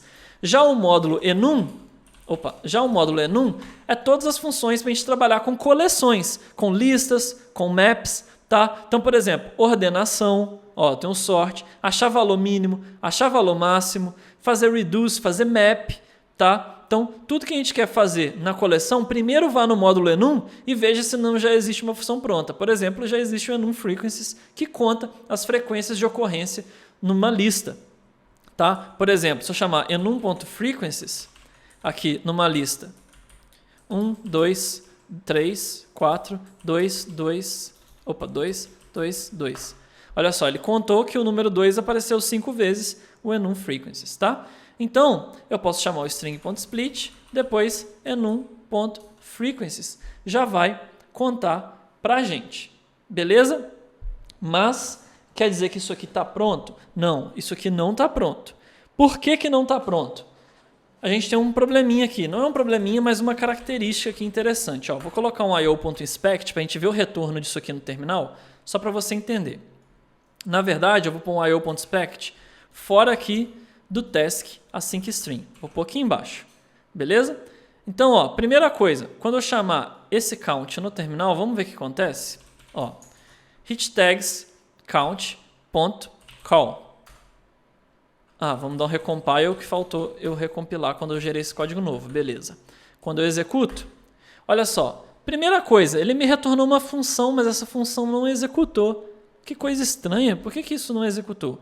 Não executou porque, como o nome fala, o task async_string é uma string. Sempre que você vê esse nome string no Elixir, quer dizer que esse é um operador lazy. O que é um operador lazy? A gente pode ver aqui, ó, no async_string, ó, que ele vai falar aqui em algum momento que esse é um operador lazy. Deixa eu ver aqui aonde está escrito. Eu tenho certeza que tem isso em algum local aqui, mas eu me perdi. Mas não tem problema, depois eu procuro na doc direitinho. Não necessariamente deve estar escrito lazy, mas às vezes está escrito laziness. Não, mas enfim. Ou, por exemplo, eu poderia ir no módulo Elixir string, aqui, ó, lazy enumerables, tá vendo? String are composable lazy enumerables. O que é essa estratégia lazy? Essa estratégia lazy, ela faz o seguinte, ele não computa o resultado final, a não ser que eu realmente precise utilizá-lo. Por quê? Eu posso utilizar várias funções string. Imagina então que eu estou no módulo, por exemplo, eu estou usando o módulo string, que tem várias funções, as mesmas funções do módulo enum, para iterar sobre uma coleção. Se eu faço várias iterações numa coleção, por exemplo, eu tenho uma lista com tudo 1. Uma lista com tudo 1. Aí primeiro eu quero chegar e fazer isso aqui, ó. Eu quero pegar cada um desses elementos dessa lista com tudo 1, tá? Então eu vou fazer assim, ó. Eu vou pegar cada elemento e vou somar, na verdade, é assim. Eu vou pegar cada elemento e vou somar a cada elemento 1, tá? Ó, e se eu fizer isso e repetir isso de novo, ó, repetir isso um monte de vezes. Opa, faltou. Desculpa, faltou aqui o pipe na hora que eu colei isso certinho. Então deixa eu voltar aqui. Ó, pipe, cola. Beleza? Pipe, cola. Então olha só, chamei o enum.map 5 vezes e somei 1 5 vezes. Eu vou ter que percorrer essa lista, somar 1, percorrer essa lista, somar mais 1, percorrer essa lista, somar mais 1. Quando eu uso só o enum, eu vou iterar sobre a lista várias e várias e várias vezes. Agora, se eu fizesse isso com string, eu fizesse assim, ó, string.map, string.map, string.map, tá? E por fim, string.map. Ó, perceba que o string não executou, ele apenas deixou aqui uma lista de funções a serem executadas sobre cada elemento, mas não executou, porque esse operador é lazy, ele só executa quando eu preciso. Então, se no final de tudo eu tivesse um enum, agora sim, ó, eu tenho o mesmo resultado, tudo com 5, só que como eu utilizei string nas iterações, eu vou percorrer essa lista uma vez só, porque a estratégia de string sabe ir agregando a cada elemento as operações de forma que essas operações são executadas de uma vez só. É a mesma coisa aqui no task async_string. Ele não vai executar a não ser que eu precise desse resultado. Então, por exemplo, eu vou chamar aqui um enum.each, só para a gente ver o resultado disso. Tá? Então, vou dar um recompile e vou executar agora. O each, o each na verdade, eu preciso receber cada elemento e imprimir esses elementos. Tá? Opa, fiz errado aqui. Deixa eu fazer assim. Pronto. Agora, se eu der um recompile aqui e tentar executar de novo, olha só. Agora eu executei, mas o enum .it, ele apenas retorna um ok, por isso que eu só vi um ok, não foi bom eu usar o enum.it. Vamos usar o enum.map, tá? Vamos usar o enum.map para a gente ver uma lista e vamos executar de novo. Agora sim, olha só o que eu tenho em cada string. Olha só, tá vendo que eu tenho aqui 1, 2, 3, 4, 5, 6, 7, 8, 9 OKs e um map? Por que eu tenho 9 OKs e um map? Porque o que acontece? Cada processo que executou parte da minha lista de mensagens tem um resultado. E esse OK e um mapa aqui é a execução de cada um desses processos.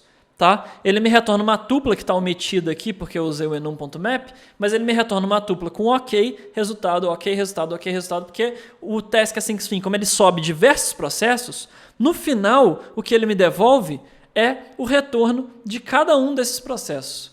Tudo bem? Vou até voltar aqui na documentação dele. Deixa eu ver até se a documentação exibe isso para a gente ou não.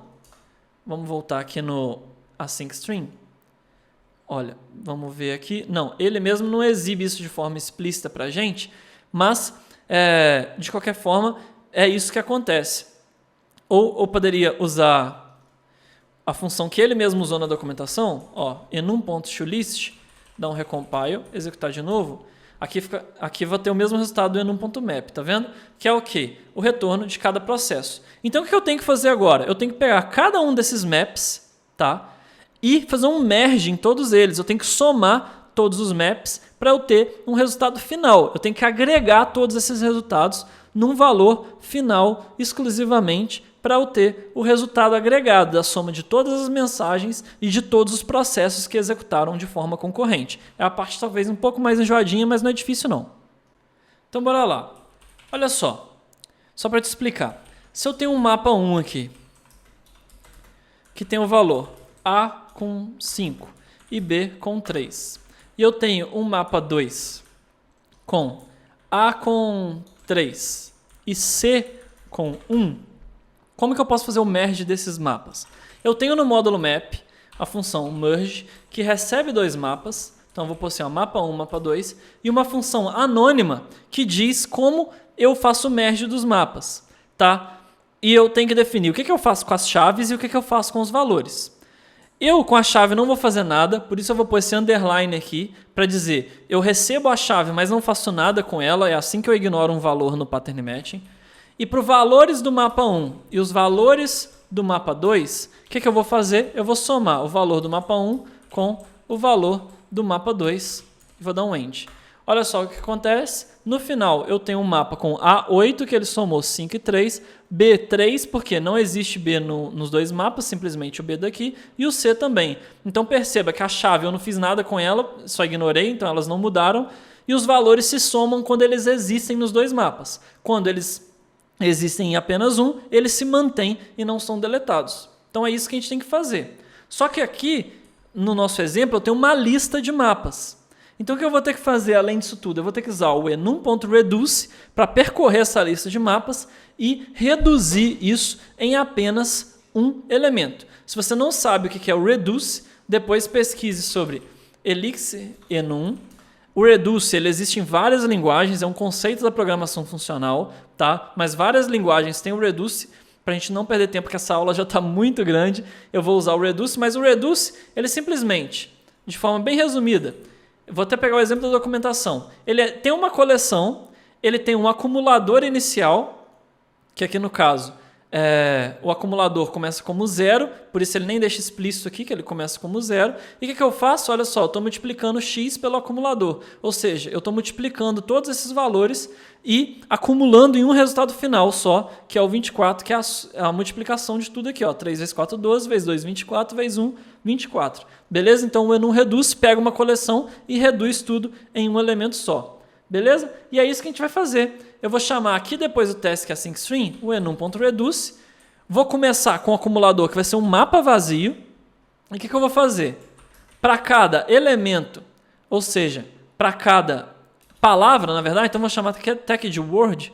Então, para cada palavra, na verdade, para cada palavra não, para cada elemento mesmo, que é para cada map que o meu processo me devolveu. Né? Então, para cada map desse aqui, Ó, map, map, map, map. Então, para cada elemento mesmo.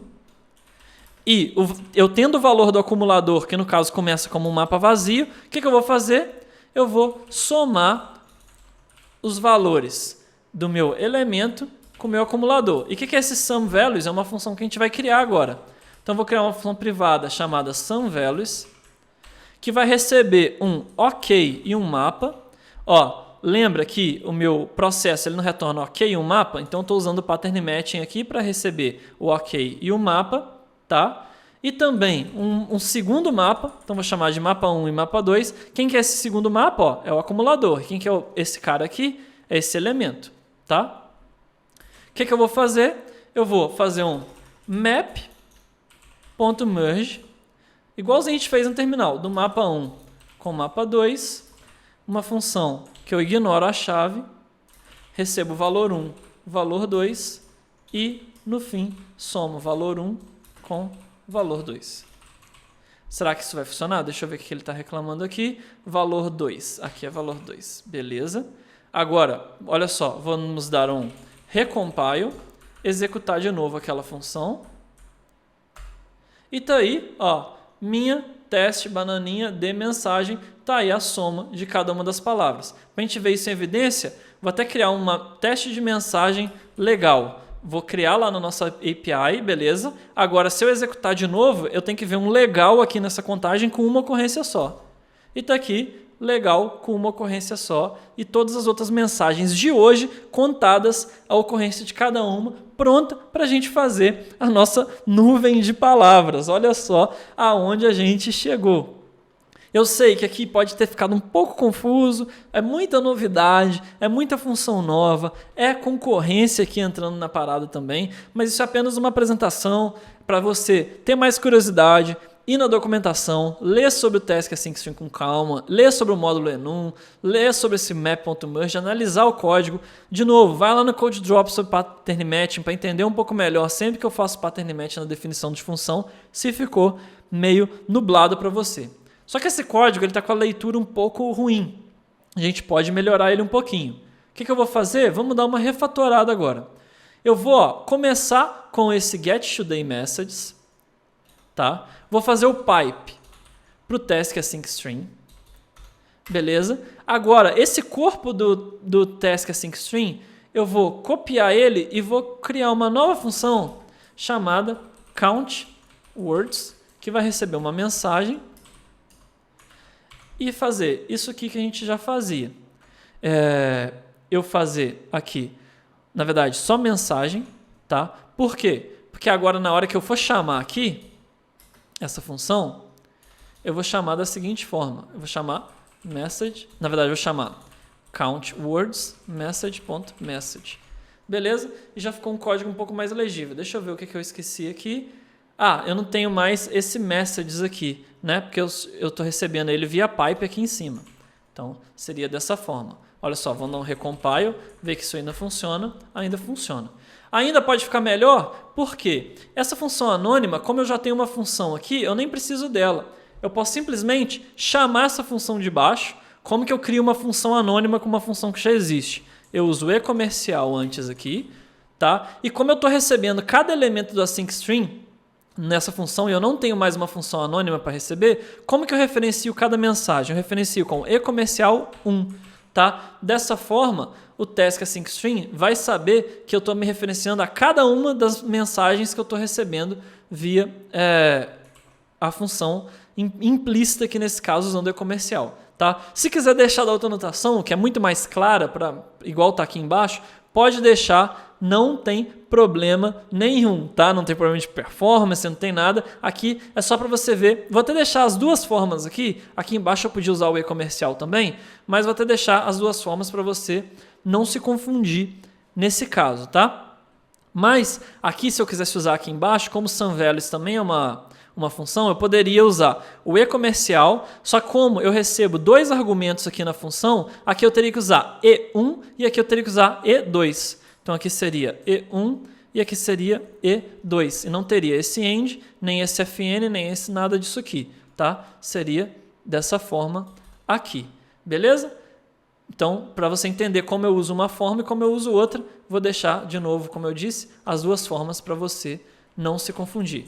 Ó, vou até recompilar aqui e executar de novo para garantir que está tudo executando certinho, sem problema nenhum. E essa foi a geração aí da nossa nuvem de tags, que já está contado aqui. Um front-end eu poderia agora criar uma rota, por exemplo, para devolver isso para o front, e o front, com essa informação, sabendo a quantidade de ocorrência de cada uma das palavras, gerar uma imagem bonitona com a ocorrência de cada uma delas.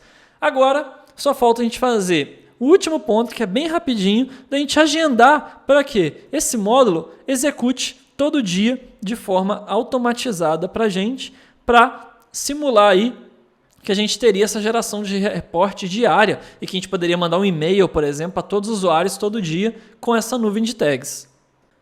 Vamos então para o agendamento. O agendamento, a gente vai utilizar uma lib no Elixir, que é muito conhecida já e muito já testada, que é a lib Quantum. Então você pode pesquisar Elixir Quantum no Google. A gente vai abrir o GitHub. Aqui a gente tem essa lib do Quantum, que é o Cron-like Job Scheduler for Elixir. Para fazer uma lib igual ao Quantum no Elixir, é muito simples, é muito mais simples do que parece, tá? A gente no Ignite, por exemplo, faz algo parecido, claro, de forma bem simplificada. A gente faz um agendador de tasks na mão, usando Jane Servers, que é um conceito do Elixir, mas aqui, como a gente não vai ter tempo de fazer um Jane Server do zero, e também a Quantum é um pouco mais robusta, com mais opções, a gente vai utilizar a Quantum diretamente. Então aqui nessa parte deps, deixa eu até dar zoom, nessa parte deps você copia aqui essa tupla, e lá no nosso projeto, no arquivo mix.xs, esse arquivo é toda a configuração do nosso projeto e também as dependências. Então a gente vai colocar um vírgula aqui, vai colar o Quantum, tá? Se você tiver a extensão que eu estou utilizando, que é o Elixir LS, ela mesma já vai baixar para você aqui a dependência e vai instalar. Caso você não esteja utilizando, você pare seu servidor, execute o comando mixdeps.get e esse comando vai baixar e instalar a extensão para você também. Basta você dar um mixdeps.get, dar enter e esperar que ele vai baixar a dependência. Mas como eu estou com o Elixir LS, ele já baixou e instalou aqui para mim também. A gente segue então com a configuração do Quantum. Ó. A gente tem que criar um módulo, que é o nosso scheduler, tá? Então a gente pode até copiar aqui. Agora a gente vai vir aqui na nossa aplicação, em hit tags, nossa lógica de negócio, vamos criar um arquivo chamado scheduler.ex, vamos colar, só que agora a gente muda esse namespace, não é acme scheduler, é hittags.scheduler, e nessa parte OTP app é o nome da nossa app. Então tem que ser, tá pessoal, tem que ser isso aqui, hit tags, ou o nome que você deu para sua aplicação, se você deu um nome diferente, mas dessa forma que tem que ficar. Da mesma forma que a gente tem o repo aqui, ó, o repo faz coisa parecida, tá vendo? Use Ecto Repo ou OTP App. Isso é uma convenção quando a gente está criando um módulo que utiliza um módulo externo, mas dentro do nosso namespace. É por isso que a gente tem que criar esse módulo, mesmo que ele não tenha corpo, para a gente poder utilizar o Quantum no nosso namespace, tudo bonitinho aqui dentro da nossa aplicação. Logo em seguida, o Quantum mesmo fala que a gente tem que adicionar o nosso scheduler na nossa árvore de supervisão. O que é essa árvore de supervisão? Você vai abrir o arquivo application.ex, aqui dentro de lib, hit tags tem o arquivo application.ex. Está vendo que aqui tem esse def start e esse supervisor? Esse é um assunto um pouco mais avançado do Elixir, mas esse supervisor é um processo especial que monitora outros processos. Tá? Ele monitora outros processos. Então, ele fica olhando quais processos estão vivos. Se um processo morre, ele restarta o processo de novo. Então, é um processo pai que cuida de todos os processos e inicia todos os processos quando a nossa aplicação sobe. Então, aqui a gente vai colocar uma vírgula, tá? E vamos adicionar o hitTags.scheduler, que é o módulo que a gente criou, que é o processo que a gente vai iniciar toda vez que a nossa aplicação inicia e que ele vai ser reiniciado automaticamente para a gente toda vez que a gente precisar aí para que a gente tenha sempre esse job rodando periodicamente. E fora isso, basta agora a gente, na nossa configuração, criar aí a nossa regra de quanto em quanto tempo o nosso módulo que faz a contagem das palavras vai executar. Se a gente vir na documentação do Quantum aqui, olha só, aqui na documentação tem um cron tab format, Tá vendo? Vamos vir aqui nessa parte da documentação. Aqui ele te ensina como escrever a notação de cron tab para a gente rodar, por exemplo, algo que rode anualmente, algo que rode todo dia, algo que rode toda hora, algo que rode a todo segundo, algo que rode a toda semana, tá? Então essa é a notação de cron jobs, é o padrão comum que é utilizado, por exemplo, em sistemas Unix, em sistemas Linux, e é a mesma notação que o Quantum segue. Então, como que a gente vai fazer agora? A gente vai vir no nosso arquivo config. Aqui a gente vai criar uma configuração para o nosso scheduler, então vai ser config para a nossa aplicação hitTags e para o nosso módulo hitTags.scheduler. Aqui, essa configuração aceita uma lista de jobs. O que é essa lista de jobs? É a lista de jobs que periodicamente vão executar seguindo a notação que a gente acabou de ver aqui. Ou seguindo a própria documentação aqui do Quantum. Aqui mesmo ele dá um exemplo que eu poderia ter uma configuração com vários jobs. Um que roda todo minuto, um que roda a cada 15 minutos, um que roda em vários horários diferentes. Tá? Isso pode ser desde uma função de um módulo. Isso aqui é uma função de um módulo. Eu vou chamar o módulo Heartbeat e a função Send.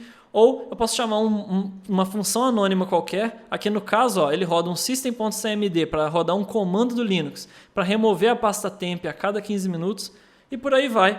Aí é da nossa criatividade. Então eu posso escrever tanto assim, posso copiar isso aqui e colar aqui na minha lista de jobs e chamar o nosso módulo, que vai ser o hitTags.tags.count, que é o módulo que faz a contagem propriamente dita, né? O hitTags, tags.count, né? A função call. Então aqui eu vou pôr 2 pontos, call, que eu vou chamar a função call. Beleza? Agora, olha só. Se eu subir de novo o meu servidor, ele vai compilar, porque tem uma nova dependência, então a gente vai ter uma nova compilação. Tá? Aqui, o próprio Quantum já deu um debug aqui. Ele carregou os jobs e adicionou o job. Então a gente espera que a cada minuto, que foi a configuração que eu coloquei, aquela contagem de palavras aconteça. Né? Eu devia ter colocado menos tempo, né? Devia ter colocado a cada segundo, por exemplo. Vamos até voltar aqui na documentação, e lembrando que aqui no runtime, quer dizer, no cron tab format, eu tenho até variáveis de módulo específicas aqui para eu rodar. Por exemplo, posso usar midnight, daily, yearly, ou na anotação do cron job aqui, a gente poderia pôr, por exemplo, a cada segundo, igual está aqui, poderia ser também. Mas é importante, a gente viu aqui no terminal que o job startou e foi executado. Só que ele não imprimiu nada, por quê? Como normalmente a gente utiliza o Quantum para rodar tarefas no background, ele não dá o retorno da função aqui. Então, vou pôr até um io.inspect aqui só para a gente ver no terminal que isso roda. E no config, aqui, vamos mudar para ao invés Desculpa, gaguejei aqui. Deixa eu até beber uma água. Para ao invés de todo minuto, a gente rodar a todo segundo. Beleza? Então vou mudar aqui, eu acho que é um asterisco só a mais que acrescentou. Vamos subir o nosso servidor de novo. Vamos ver se isso vai ser verdade, se vai funcionar. Adicionou o job. Eu não sei se eu copiei certo, para ser honesto, a configuração de a cada segundo. Eu acho que não, porque se não, era para ele já ter executado mais de uma vez, mas o importante eu acho que ele ainda está a cada minuto. Eu não tenho certeza se eu salvei aqui, mas é importante a gente ver que de qualquer forma o job executou e como eu coloquei um io.inspect, a gente viu a nuvem de tags ser executadas aqui. Aí depois você brinca aqui com essa anotação, tenta colocar, porque na verdade no nosso exemplo o ideal seria o quê? Que rode todo dia à meia-noite, né? Então seria essa string aqui, 00, asterisco, asterisco, asterisco. Tá? Porque a gente quer o relatório de tags a cada dia. Mas, claro, na verdade a nossa aplicação ela teria que fazer mais coisa, ela teria que mandar um e-mail, por exemplo, então talvez a gente nem chamaria o count no config. Deixa eu até fechar esses outros módulos. Às vezes a gente chamaria, ao invés do count aqui na configuração, a gente teria um outro módulo que utiliza o count, que aí sim, ele faz a contagem de palavras, depois manda um e-mail, por exemplo, né? E a gente manda um e-mail para todos os usuários. Lembrando que a gente salva no banco de dados o e-mail, tá? A mensagem tem o e-mail. Então a gente poderia fazer uma query que lê todos os e-mails do banco de dados únicos e manda para aquele dia um e-mail para todo mundo que mandou mensagem naquele dia com a nuvem de tags. Olha só, já rodou mais uma vez aqui, então o job está periódico, está executando. Beleza? Então é isso, é assim que a gente finaliza a nossa lógica. Eu sei que esse final foi um pouco corrido, mas de novo, nossas aulas já estão um pouco grandes, é muito conceito, muita coisa para absorver, então é importante que o que a gente fez, o que a gente desenhou, a gente tenha um mínimo de entendimento para depois você poder pesquisar e ir além, mas também eu separei alguns desafios, tá? Então não terminaria por aqui. Mas a gente fez o módulo para separação e contagem de palavras e também criamos o agendador de geração de relatórios e com isso a gente termina toda a nossa lógica, tá bom?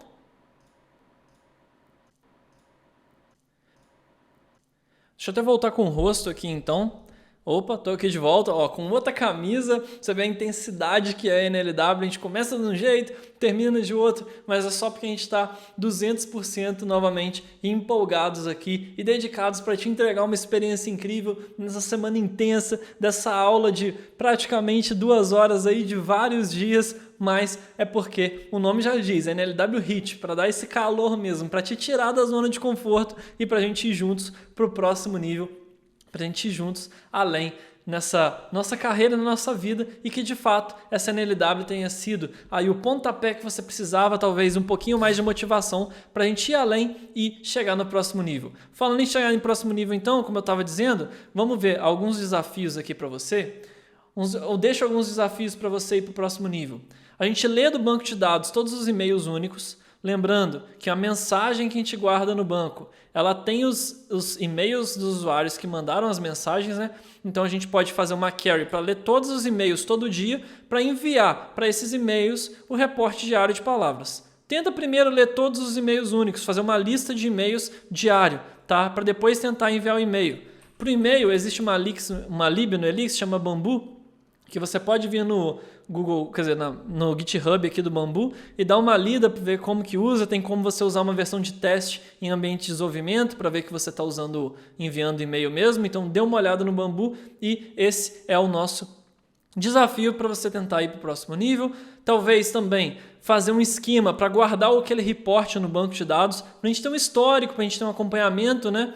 Como o report ele é um mapa, talvez você vai ter um esquema com um campo só, do tipo JSONB, para você poder guardar esse mapa inteirinho lá no banco de dados numa coluna só. Então, dá uma olhada nisso, tenta guardar esse report no banco de dados também. Então, todo dia a gente lê as tags, conta, lê os e-mails, envia o e-mail e também guarda esse report no banco de dados.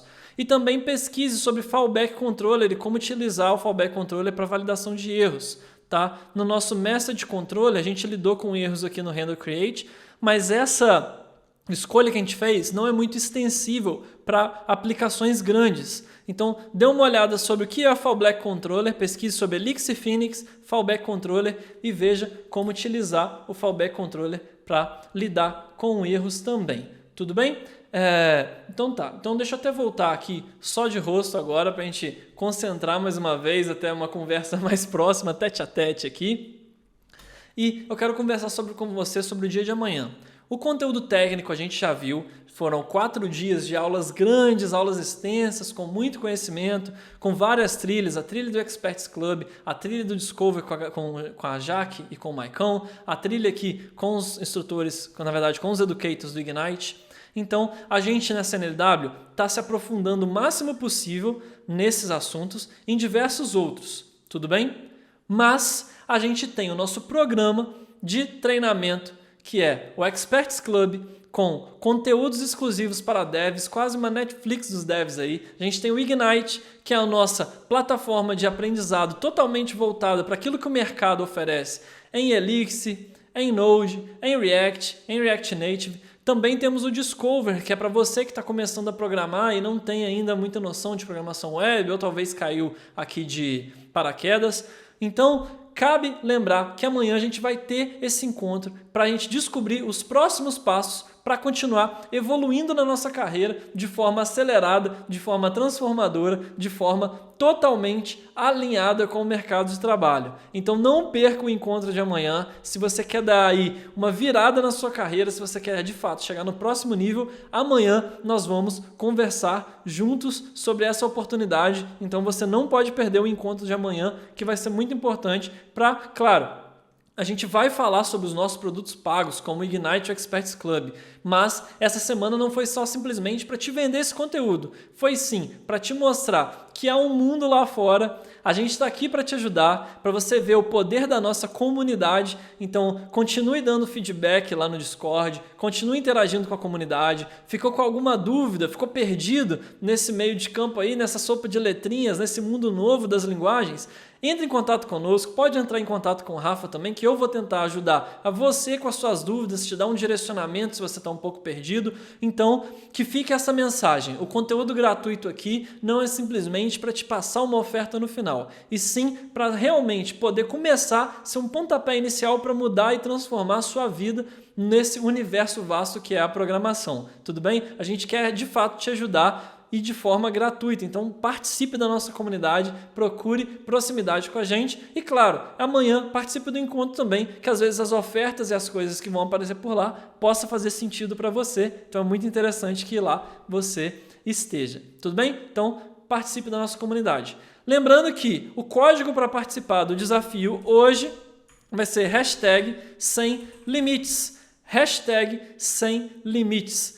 Eu achei que eu estava digitando na tela, não estou digitando mais, mas tá dado o recado, é fácil de decorar, #SemLimites. Porque o aprendizado não tem limite, o que a gente pode construir não tem limite, o nível que você pode ir não tem limite. Então essa mensagem que a gente deixa nesse dia 4 hoje, #SemLimites. Não tem limite para a nossa imaginação, para onde a gente pode chegar, aonde a gente vai estar daqui a 5, 10, 20 anos, aonde a tecnologia vai estar todo mundo no mundo virtual com um headset VR na cabeça, a gente vai ter aí os carros autônomos e elétricos nas ruas, não sei. A tecnologia, quando a humanidade se une, não tem limites, então essa é a mensagem que a gente quer deixar hoje.